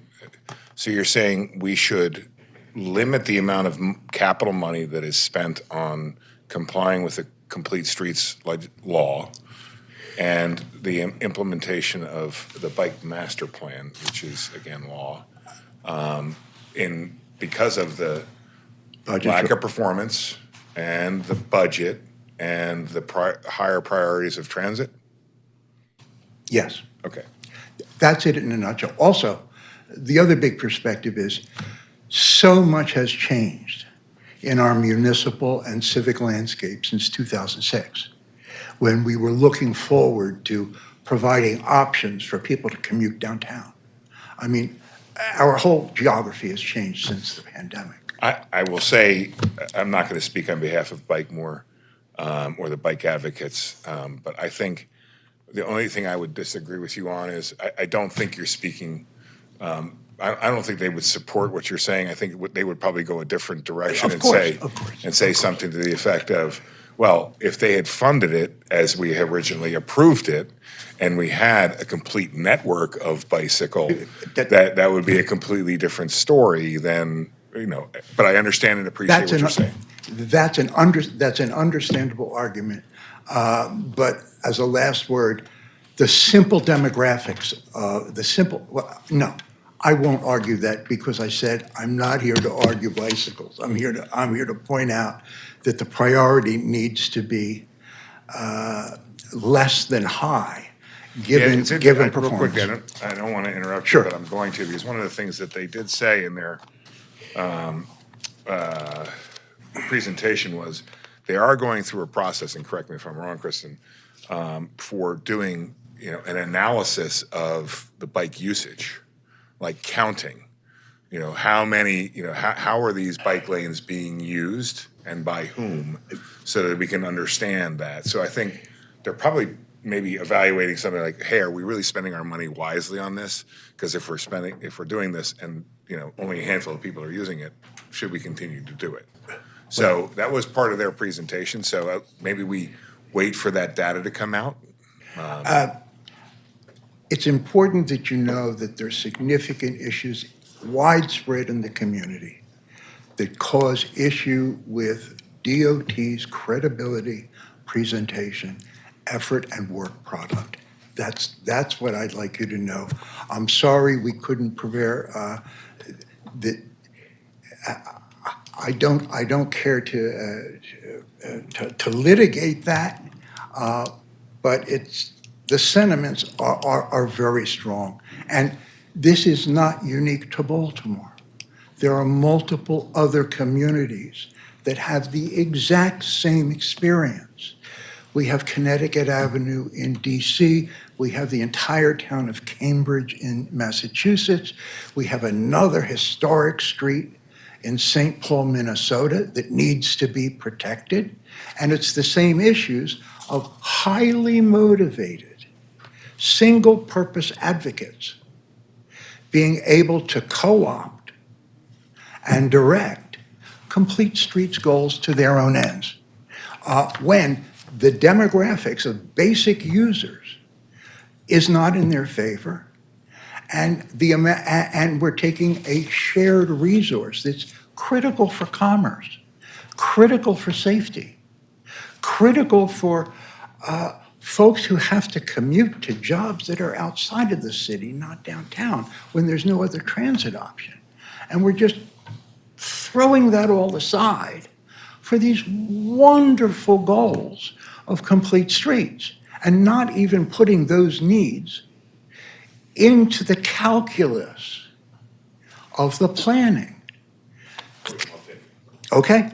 And if you could make sure I'll be you brief. send Thank the- you very much for the opportunity. If you could make sure you send the letter in that you mentioned. I did. I have submitted something under my name.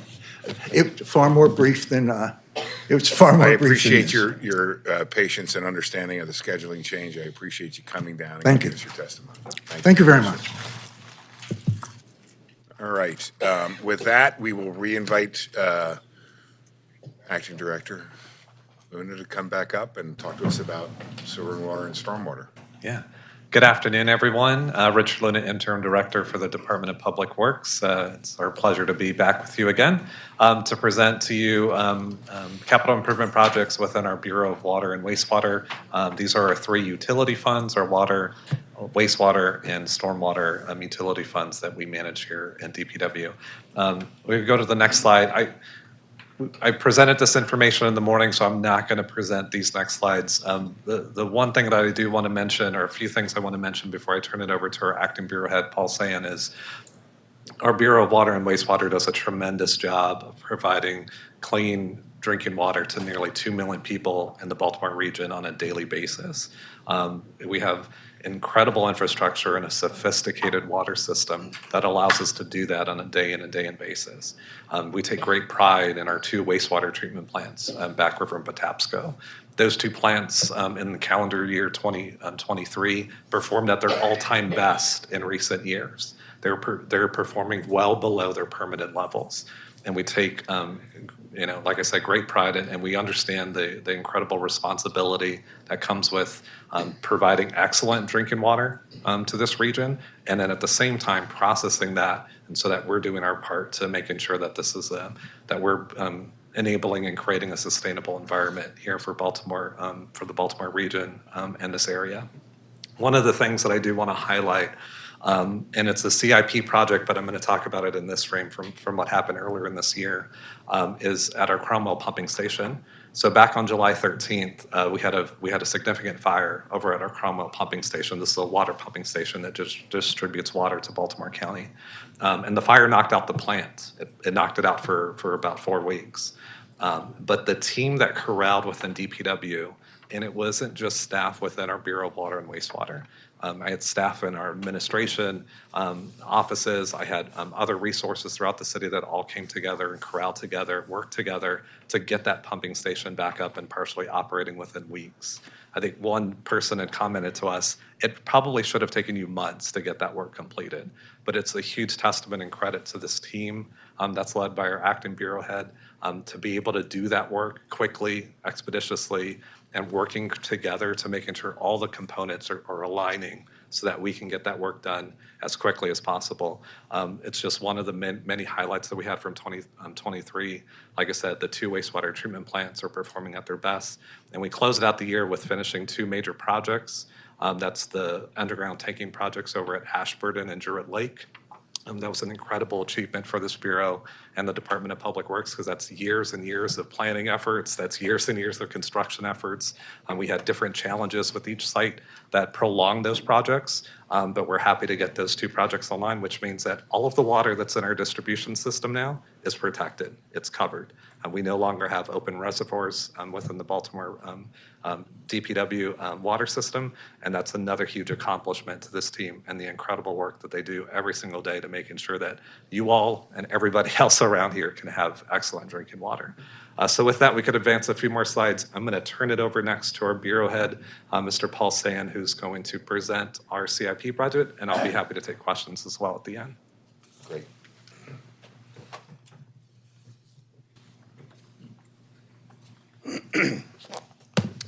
Good afternoon. I'm Paul Sand, the Acting Bureau Head for the Bureau of Water and Wastewater.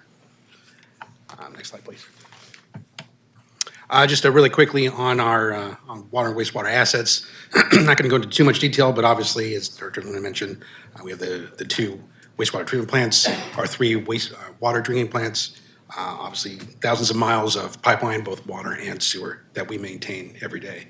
I would be remiss in just echoing what the Director had just mentioned, that we do work that goes unnoticed every day, and people don't realize that there's an effort to getting water out of your fountain or flushing a toilet.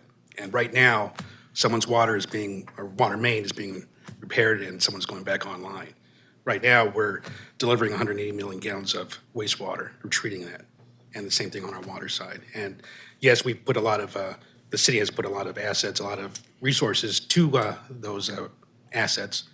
But in my opinion, the one asset that is the most important is our people. And that's why we're able to deliver the quality that we do and the reliability that you all expect, is because of the people that we have. Next slide, please. Yeah. Absolutely. Thank you. Is that better? Thank you. All right. It's 180 million gallons of wastewater treated a day? Yeah, well, that's one of our plants, but yeah, it's hundreds of millions of gallons every day that we treat, that we deliver. I could go on for hours on that one, but I'm going to let it go. That's amazing. So just really quickly, just a map showing our wastewater facilities. You can see the red lines are our major large diameter sewers that collect the wastewater not only from the city, but from the county, and then deliver it, well, they go through pump stations, and all of that water ends up at our 2 treatment plants, the Back River and the Patapsco wastewater treatment plant. Next slide. This is our stormwater utilities, or our pump stations. So we talk a lot about water and wastewater, but we also do maintain the stormwater system. So our stormwater pump stations here in the city. And finally, the water. You can see, again, the blue lines being our major water lines, including not only the 3 reservoirs, Lock Raven, Pretty Boy, and Liberty reservoirs, but the tunnels that deliver that water by gravity to the treatment plants. And after treatment, goes out into the distribution system through our various pump stations. I always wondered about the one that goes up to the Susquehanna. Yes, yes. So, like, that thing's like way underground, isn't it? They all are, yes. And it's enormous, isn't it? It's like Yes. 6 inches or something? They go much larger than that, but you can walk through them, yes. That's cool. Yeah. And it's a lot of foresight from our predecessors in making sure that we have reliable water sources here in Baltimore. It's not. Project in Lake Marsh, we realized that was underneath. Yes. Yes. We're fortunate that we have not only clean raw water, but that we have a pretty reliable source here in Baltimore.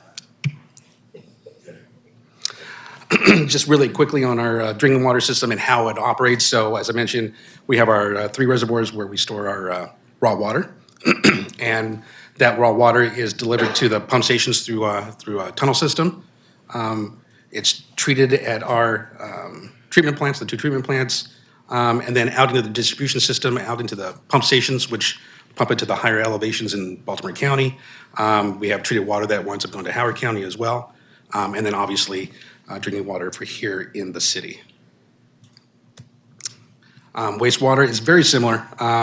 We get wastewater from the county, from Baltimore County and from the city, goes through collects into our distribution system, our collection system, and that may be pumped over to one of the 2 treatment plants for treatment. The treatment is a little more complicated than it is for water, but we treat it and then we discharge it into the local bodies of water. So we provide water to Baltimore County, Howard County, and we provide water to Baltimore County, Howard County, and any in Anne Arundel? No, we don't provide any more to Anne Arundel. We used to, but we do. The Carroll County and Hartford County pull our raw water from our reservoirs, so we also provide water to them, raw water. And sewage is just Baltimore County and Baltimore City? Correct. Okay. So just going into our CIP, you can see here for the 3 enterprise funds, we're looking at $141 million approximately for wastewater, $86 million at the stormwater, $174 for our water. That's for fiscal year 25. And then you can see for the next 5 years, totaling over $2 billion.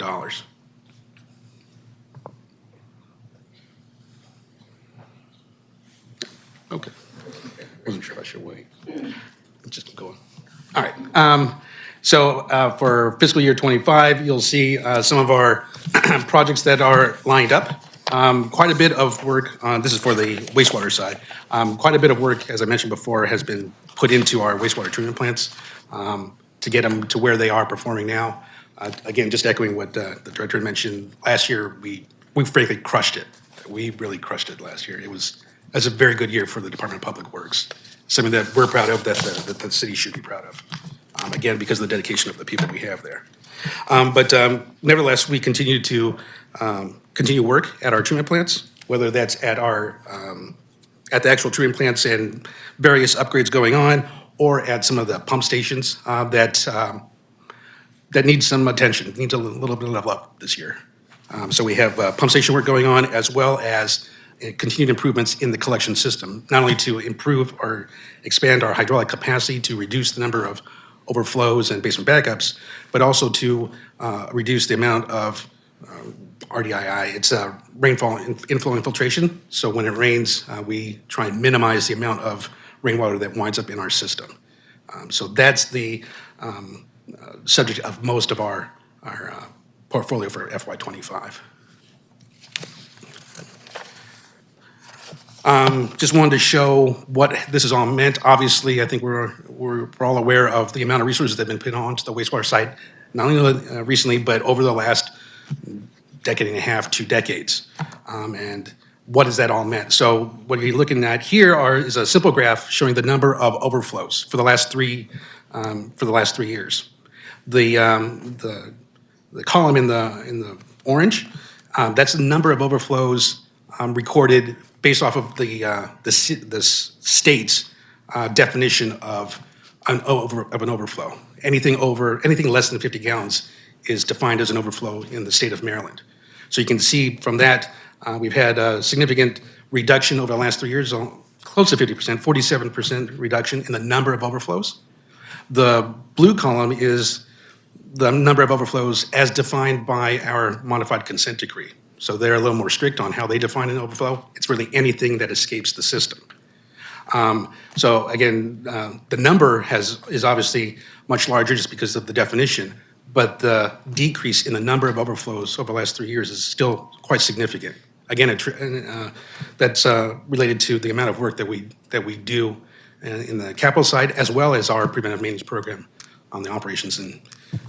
I'd like to commend you on that, both on the slide, because we've been asking this question for a while, but also in the literal environment where we're having larger and larger storm events. Yeah. To be moving against that trend is great and important. So thank you. Yes, it's to be fair, there's only so much you can design for in a wet weather event. So rains where we are getting pounded, there's really no escaping the fact that we are going to have overflows. But we design and expand the system as best as we can to capture the most common rainfall events. For us, it's roughly a 2-year storm. Do you ever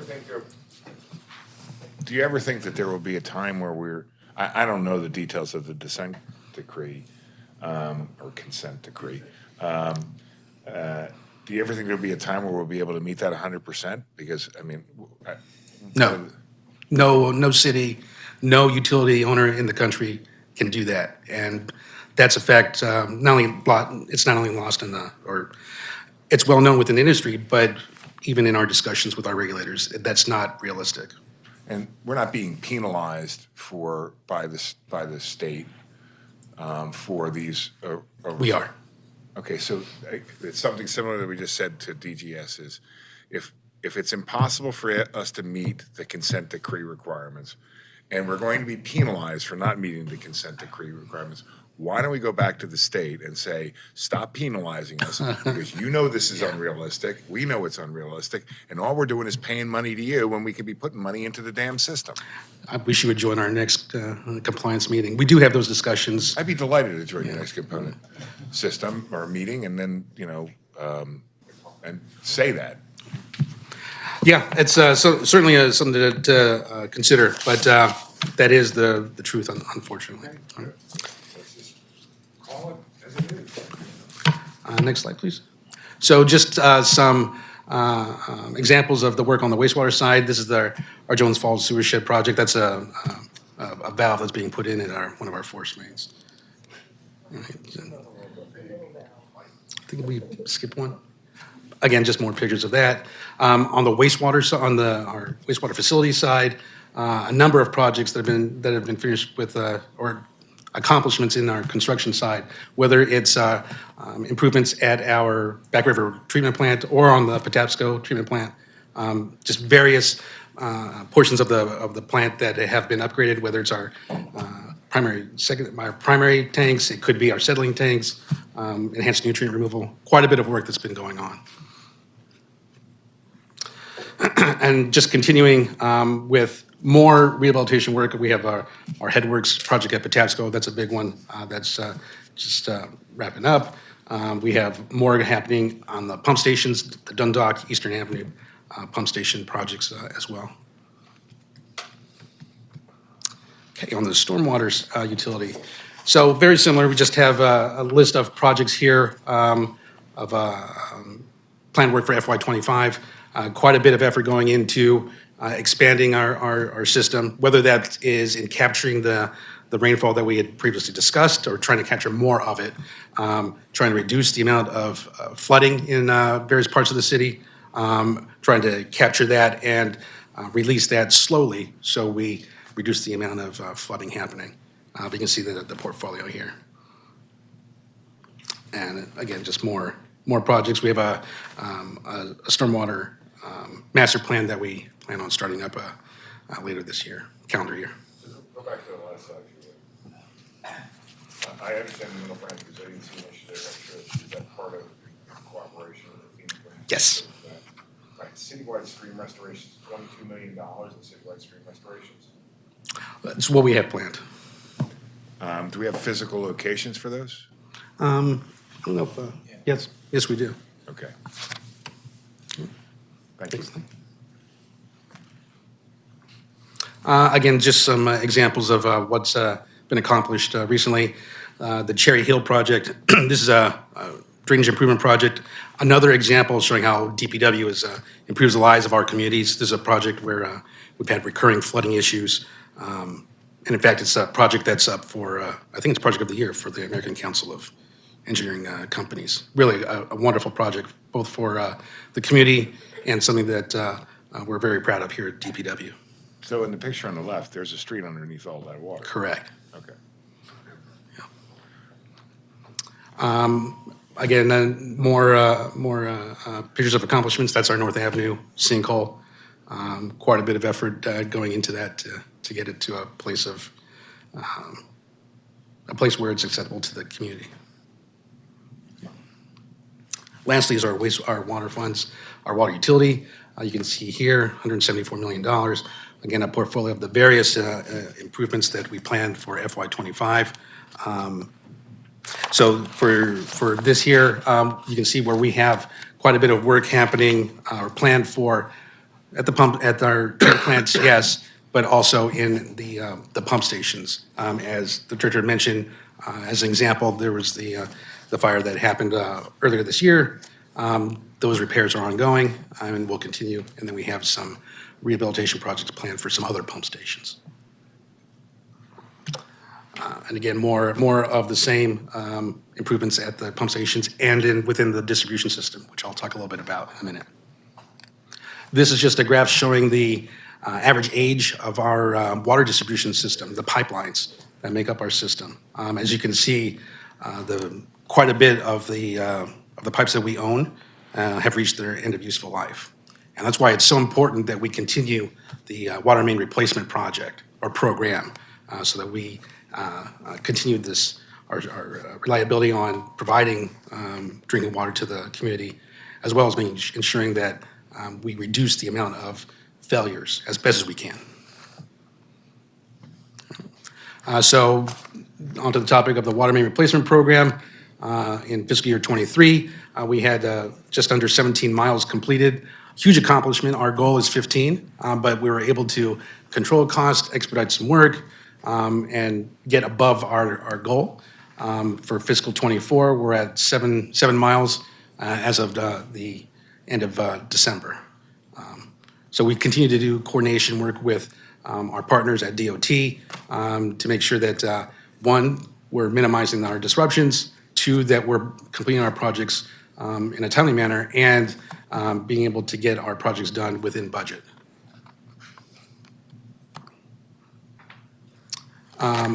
So for the recent accomplishments, you can see just the locations more so throughout the city where we have done work on the water main program, trying to get to various areas within the city, prioritized on the various things, whether it's equity or whether it's the reliability of the distribution system in that particular area. Quite a bit goes into figuring out to identify where we should go next. Just some information to show on how we track work. I'm not going to go to any of the graphs, but just to make you aware, we're looking at how much we're spending per project for the fiscal year, compare that to the budget, not only the amount of money, but then how many linear feet or miles of water main are we replacing at any time in the year compared to our forecast, trying to make sure that we hit our goal of 15 miles a year or try to go beyond as best as we can. Again, onto some more recent accomplishments. The Ashburn tank was functional use on December 7th, 2023. Again, a huge accomplishment for the Department of Public Works and for the public safety in minimizing in ensuring water quality for the rest of the city. And then the same thing over at Dewey Lake. That tank went online December 21st. This was the the last tank to go online for us. So it was 15 years in the making to get through the program, but December 21st was the day when we finished that program. And we still have work going on, but we are offline on the reservoirs, which is, again, just huge for DPW and for all of our customers, all 1.8 million customers that we serve. And just continue with some other water facility construction projects. So we talked about the finished water. We have the Montebello plant upgrades, Guilford Pump Station. So again, just showing that we do work, we don't focus our work on any one part of the system. Whether it's the treatment plants, the distribution system, our storage facilities, even the reservoirs, we're working on every part of the water system. And again, more of the same, our Montebello reservoir, and then filter upgrades at the plant, and then low-lift pump stations, various parts of our water system that are being upgraded. Just really quickly, I wanted to talk a little bit about policies that we have recently come out with. So one is the lead replacement program, lead and copper replacement program. So most of you may be aware, in December, the mayor announced our program. It was a partnership actually with Baltimore County. And so we are working with our partners to identify where we have lead pipe in the system, if any at all. So this is the lead service line partnership. That's what this is. So be remiss if I didn't just mention, for those who maybe have not taken the survey, please do so. We have made a concerted effort to minimize the disruptions to private property. So in order to do that, we're relying on our customers to do the self-survey, let us know what kind of pipe material is going into your home or into your building, so that we don't have to do anything more disruptive than getting some information from our customers. So a key or a coin, a magnet, a flashlight, and a camera. That's all that's needed. Takes 5 minutes. Very easy online questionnaire. And once those questions are answered and the photograph uploaded, they go to our database so that we can update our database automatically. Just a really quick screenshot of the map. How you can search for your address. If you have a blue dot at your address, then you know you need to take the survey. Our first public meeting is scheduled actually for Monday, January 22nd. That's over at the Randallstown Community Center in Baltimore County. And then on the 29th, we're at the Middle Branch Fitness and Wellness Center. With that, thank you very much. Thank you very much. All right, questions, starting off with Vice Chair Stevenson. Thank you very much. Great work, obviously affects us all. Just two questions on the MS4 costs. So you already talked about the great results we're seeing in terms of the reduced outfalls. When I look at previous budgets, I see $9.8 million per year budgeted through 2026 for the MS4 compliance. When I look at the current budget, we've got a total of $57 million budgeted through FY27. What am I seeing there? I'm not sure you can answer. Tim, can you answer that? Okay. Yeah, I think, yeah, Just because give you a- some of the projects were delayed and from what we're planning before.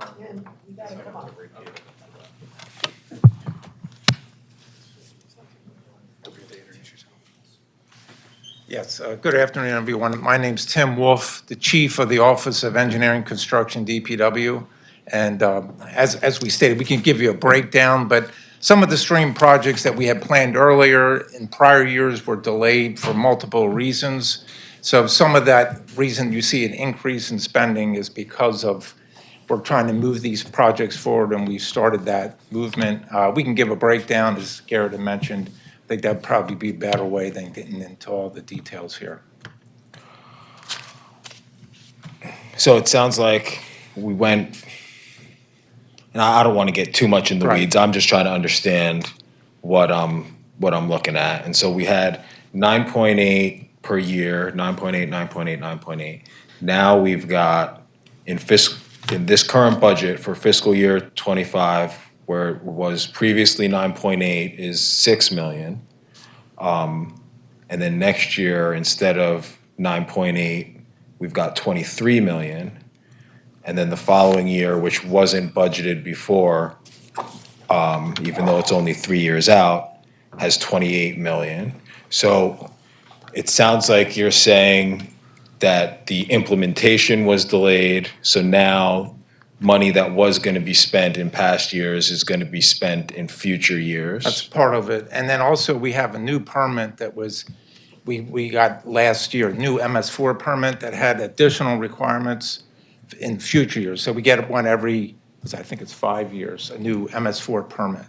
So Yeah, just to answer, Darnell Ingham, Chief Compliance Officer. The MS4 is a compliance initiative or issue coordinated with the state. And so these last 2 years of our current permit ends in 2020, in 2026 or 2027. And to ensure that we're compliant, we have to execute on those projects with that permit deadline. And then with our new MS4 permit that hopefully be approved, is going through litigation with the court right now. There are new projects to ensure compliance with that new permit. So understood, it sounds like the answer is the MS4 requirements were increased, and that's why our cost has increased, and so that would certainly be understandable. For the last 2 years, 26, 27, is regarding our current permit to meet its compliance. And then for the out years after that, it's for our new MS4 permit. So I guess my ask for the agency and for Kristen, if this is a 5-year permit cycle, Right. can we? Into 2026 and early 2027. Right, well, we're in a 5-year cycle, and then that'll get updated for the upcoming 5 years. Correct. But it looks like we're only budgeting 3 years at a clip. So can we look at, if it's a 5-year horizon, can we look at it as a 5-year horizon, or am I oversimplifying something? Well, you have fiscal years that the city does, but then our MS4 permit is calendar-ish years, so we'll be off cycle of our fiscal years. Okay. Would it be fair to say that one of the issues that changed for the stormwater utility was the ability to get our own stormwater bonds issued? Well, the majority That would help do with some of the stream restoration work and so on? Well, bonding wasn't, the majors was mostly COVID and the delays associated with COVID and getting contractors in place and the coordination of that. And COVID, we received our approval for the permit when COVID started. And so now we're playing catch up to ensure that we meet our compliance for our MS4 permit. I think I understand. Something changed there, and I saw a change in the numbers, and it sounds like there was a change, so those things line up, so that's great. My other question, there's an item in the stormwater budget, outfall stabilization. I know what outfall is, I know what stabilization means, but that wasn't in the budget previously, so I'm wondering if that's a project by another name, or if it was an urgent need, or what the story there is. Yeah, the outfall stabilization projects that's been implemented, it's another approach to meeting the MS4 project goals of, phosphorus and nitrogen reduction and sediment reduction. We're pivoting a little bit. We still have the stream restoration, but there's a lot of outfalls in the city that are in poor shape.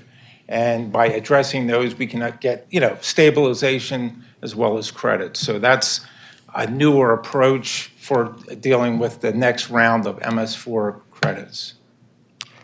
Great, and again, important work. I love to see it. What I'm trying to understand is the 35 million that we are now going to spend in the next 2 years. Did that come from somewhere else in last year's budget, or is that just totally new? Well, like I said, I can't answer that budget question. Yeah, they were budgeted, it's just it wasn't spent, right? Because projects were delayed due to various reasons. We have the revenue for it. It's just the approval to do through this commission to execute on those projects so that we meet our compliance for our MS4 permit. Hopefully I answered your question. Okay. I think my additional questions are more for you. But we don't have to get into it now. I'm good. Thank you, guys. So let me follow up on Vice Chair Stevenson's comments. I mean, every year the city stormwater utility is, we pay the stormwater utility fee as residents and businesses pay so there is an ongoing, I mean, that's why it's an enterprise fund. So if you have new projects that are coming up, it may be from prior years, but you may be banking on that year's stormwater utility fee. Well, most of the projects are actually negotiated for our permit, right? We work with our regulator to identify what type of projects we would do, the stream restoration capital projects to reduce flooding, water quality projects, and so on. So these projects are already articulated and implemented, executed within our MS4 permit, where you get the credits that some individuals are talking about from street sweeping, capital projects, and so on. And so those projects are already articulated, and then we go through the CIP process for approvals to execute on them. Yeah, but it doesn't necessarily need to be a prior year's money that I mean, you could be, again, spending, 2026 enterprise funds in 2026. Correct. Okay. Yes. The outfall stabilization project was in the FY24 CIP. We budgeted $1 million in fiscal '24 and then had programmed $2.5 million each for '25 and '26 for a total of $6 million in the CIP last year under 520-079.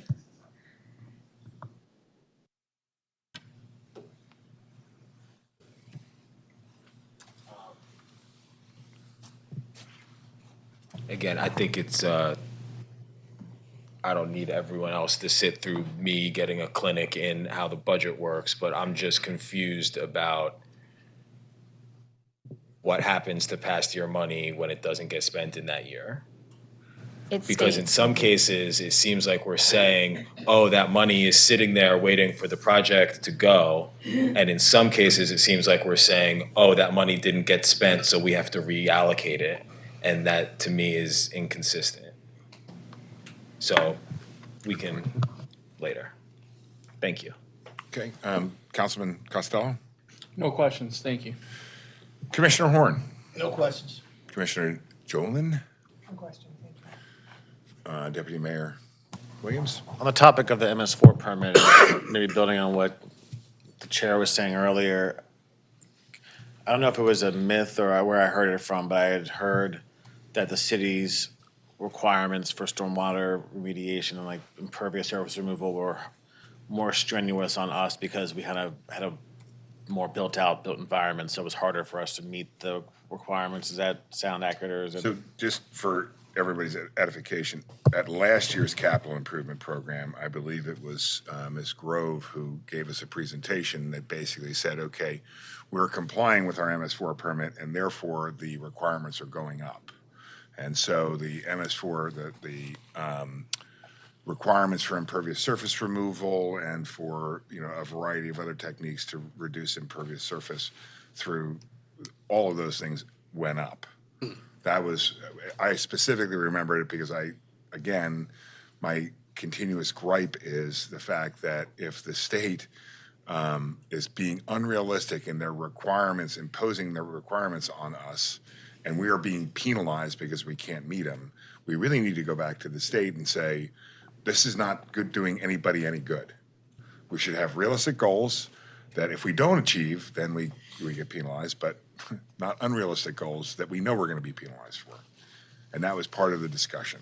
So I jumped in. Just for the commission, we have met our permit requirements. Correct. We have been one of the few MS4 jurisdictions to consistently meet what we had to meet in the permit, and that's a credit to the group that works on it and the credit to the people who make it happen. I'm very proud of that fact. I mean, there are well-to-do counties who aren't meeting their permit.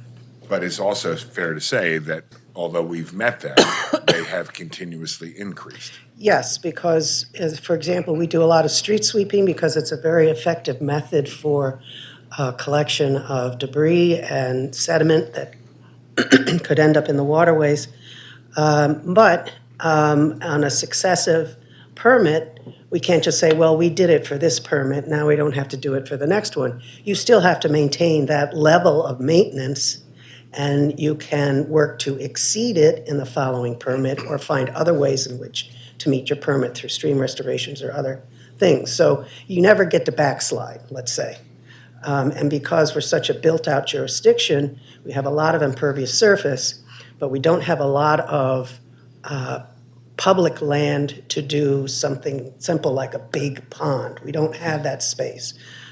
So we have to rely on other methods, and we have to rely on private property owners to do their job. And you know, in the construction industry, sediment and erosion control and stormwater management are during construction and after you're completed. So we have to rely heavily on keeping our eye on enforcement of those requirements and keeping people to task on what they said they would build, and make sure that we have as-built drawings so we can inspect on a routine basis. And we have, the city has its, this is a city permit, not a DPW one, but we have the biggest hand in it. And then we have to continue to define the projects and programs that will help us meet that particular 5-year permit. And once we meet that one, we're going to get another one. And it's based on, say, 20% of impervious surface. Well, it's not, well, I guess, well, I mean, it sounds like kind of getting towards what Commissioner Collins was mentioning, that the other counties have it easier. I guess we all have the same requirement across every MS4 county, but it's harder for us to comply with for the conventional methods because we're already built out. So it's like thinking about ways that we're treated inequitably, even if it's the same across the board, that because the city had the misfortune of building itself out in the 1800s, unlike the more rural counties that can easily comply. And so I guess that's what we're thinking is like should state law take into account the fact that we are treated inequitably based on the actual impact of laws like. Yeah, we have different challenges, shall we say. I mean, Anne Arundel County has very sandy soil, so they have to accommodate that type of condition in what they decide to do. We have very compacted and almost impenetrable soils in some locations. So if you're going to do infiltration or anything, you have to create that possibility, not just dig a hole. You have to create that possibility to do the infiltration. So each jurisdiction has different challenges. It's just that we're limited in the amount of public land that we could do something significant. So you always have to weigh against what does it cost you to do this project or process, and how does that work out per acre? Because if you're doing an infiltration system, that's great, but how much acreage are you draining into it? And that has a cost per acre. And so that has to go into the calculation too about what is most effective to do and what isn't effective to do. So stream restorations are really effective in terms of sediment loading. You're shaking your head no? Just stretching. Nice recovery. Can you, well, since I have the floor and I have another question, I'm sorry to pull on this, because I saw the storm water pumping station. Where does that pump, where do they pump to?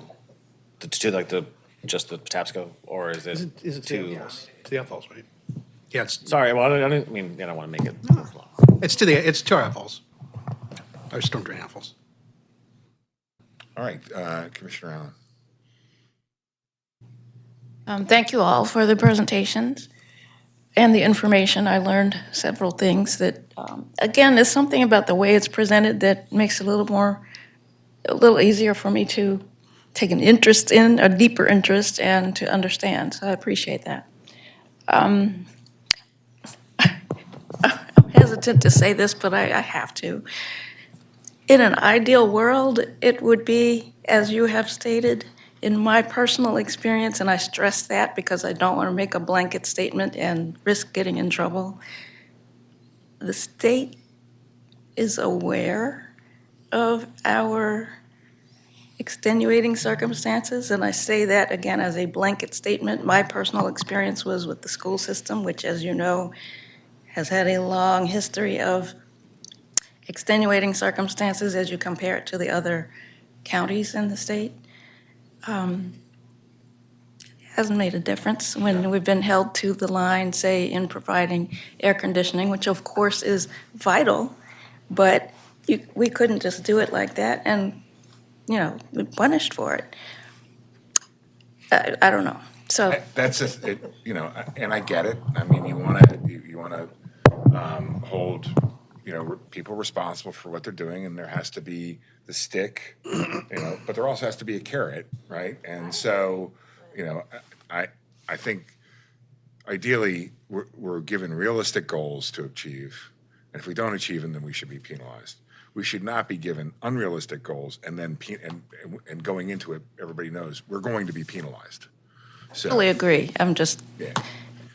And that's my idealistic, pigs had wings were perfect scenario. And I'm idealistic with you. I actually felt I was called to be, when I worked for the state in school construction, to try to present that perspective and bring some reality. And I think I did in a small way, but not enough to make a difference. Well, and if it was just Department of Public Works, that'd be one thing. But it's not just Department of Public Works. We just heard it, with DGS, and it's constant. I want to double down and co-sign what you mentioned, and I think it's kind of in jest, but where you offered to speak and make the presentation, that I think being on kind of not an executive branch, but also former bureaucrat level, there's 3 laws that we have in General Assembly this session that are kind of stupid fixes that are no kind of no-brainer things that we're kind of stuck, and we're putting laws in to fix it because it's low-hanging fruit and it's fixable. And maybe just because I came from the law background, I was like, yeah, just draft the law and fix it. So some things we can do with especially fresh eyes and a friendlier state house. In the state house, we actually can broach some things. So I encourage the team to think about things that may have been pissing us off for the past generation, but we can say, hey, now that we actually have some friendly ears, we can actually look at this with fresh eyes and try to get some favorable treatment or some more equitable treatment. Understood. The goal is not to alleviate your responsibility. The goal is to say, okay, we want to keep you going and doing what you should be doing, but we're not going to monetarily penalize you, because that's money just taking out of a budget that could be put into the actual physical improvements. It just doesn't make any damn sense to me. I agree. Commissioner McCoach. I have no comments. Commissioner Collins. I just want to thank the team for coming and presenting. I appreciate all the comments that my fellow commissioners have made. I am pleased to see the attention being paid to stormwater, which is the smallest of the 3 utilities. It's sometimes overlooked. But we went through a lot of trouble to establish it. It took years to do so. And because of that ability to establish it, we were able to make inroads into these problems. One of the challenges that I think the stormwater system has received is the influx of these microbursts and microstorms that have impacted various communities in a very deep way. I did want to mention that our team has an H&H model that they're looking at, that it took great foresight and effort to establish it, and we hope to be able eventually to have sufficient funds to do an entire H&H study of the city as a whole. And this would be very valuable. It's very similar to the model we did for the sanitary sewer system under the consent decree, in that you can test out different scenarios in different areas of the city to see what potential impacts might occur, and therefore what possible solutions may work, rather than going out in the field, doing a fix, and then hoping it works. So there have been a lot of advances in the stormwater utility that I think will be beneficial for the city as a whole. And I really appreciate the work of their smaller group than water and wastewater, but they are very forward-thinking, and they spend a lot of time working with their partners in other jurisdictions to see what possibilities there are for what works and doesn't work. So I just wanted to give kudos to that particular group, and of course to all the people in water and wastewater. People don't think about it, but in 1911, Back River opened up for the first day, and it has not stopped 24/7, 7 days a week, rain or shine, holiday or not. Those particular areas are staffed 24/7. The same for the water system. This is not something that, you have a bad day, you're going to go home. No, these facilities have to be maintained, have to be worked on, have to be progressed, have to be monitored, and the systems have to be in place. We have to expend the funds to make them continually to be functional. We're facing future issues with such things as PFAS and other things that may be visited upon our systems to deal with. Not that we put them there, but they are in the environment. So there are always new challenges facing these facilities that are going to be expensive. And we have to find ways to do them and do them in a way that is going to work for our system, be effective, and maintain them. So we have constant challenges overlaid on these facilities, and I just want you to know that all these people here today meet that challenge every day. And I think about them often. When I'm home with my feet up, watching a TV show, they're still operating. So I just wanted to say my thank you. Thanks, Marcia. And thank you, Commissioner Collins. We all take it for granted when we turn on our faucet or flush our toilet that this stuff just magically appears or disappears, as the case may be. Yes, Commissioner Horn? Just have one question, and this goes back to last year. You got your chance. No, I'm just kidding. Because I was very impressed with the agency about the process you go through your equity assessments in terms of what project you do and how you prioritize it. And then you gave a really good presentation about the tool you were using. And I didn't know if you could talk a little bit about that. Is that tool still being used? Yes. So yes, it is still being used. And so every time we do our capital planning, we have a tool that incorporates some equity criteria into it. And as I said before, that goes into our decisions how we invest city money, city resources. So yes, I don't know if that answers your question, but yes, it is used. It would be good if we can just get a copy of that, so we can kind of think about how you came about making the decisions. Last year, we did, and it was a great dashboard, and it made me really. Okay, thank you. Okay. I mean, you established in your slideshow, one of the slides had the criteria and the point values that you had. Yeah. And I think, are you asking not for that slide, but for, hey, we put the capital dollars, or how did that particular project end up on its equity analysis? Okay. Yeah. We'll provide some more information, more detailed information on it. I only have one question. Unfortunately, it's probably the 800-pound gorilla in the room. There was this legislative task force that was established to evaluate the ownership and operations of our sewer and water system. And there was a report that was put out a couple months ago or a month ago with a variety of different models. And the only reason why I ask this, I know that's a political question. There's a whole bunch of other stuff that's going on in that equation. But from a capital dollar standpoint, if they're going in one direction there, that we are where we can potentially gain more capital. One of the things that everybody in this commission has always heard me say is Baltimore County paying their fair share for our water? I say it every single year because my brother-in-law lives in Baltimore County and he gets his water bill and I'm like, that don't work. I mean, how does that work?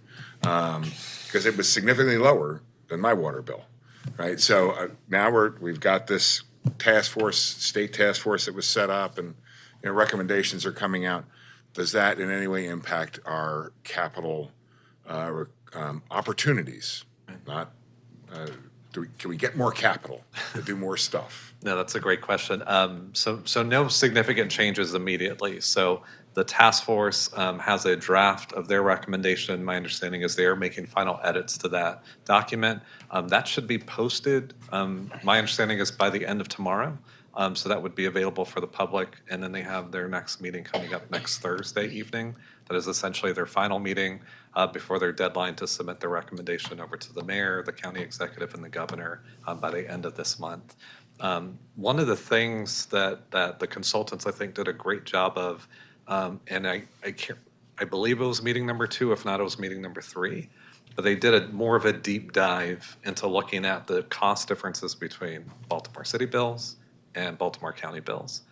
And there's a lot of caveats to address how much each individual customer is paying. So there's a presentation there. I'd highly encourage you to go Google the task force. I believe it was either meeting number 2 or 3, but they spent a significant amount of time kind of doing a more of a deep dive. Unfortunately, there's not a simple answer because we have different charges within Baltimore City than Baltimore County residents do. What appears on our monthly bills is different than what appears on their quarterly bills, and then what appears on the property tax bills is different between the two. So there's a lot of different caveats in there.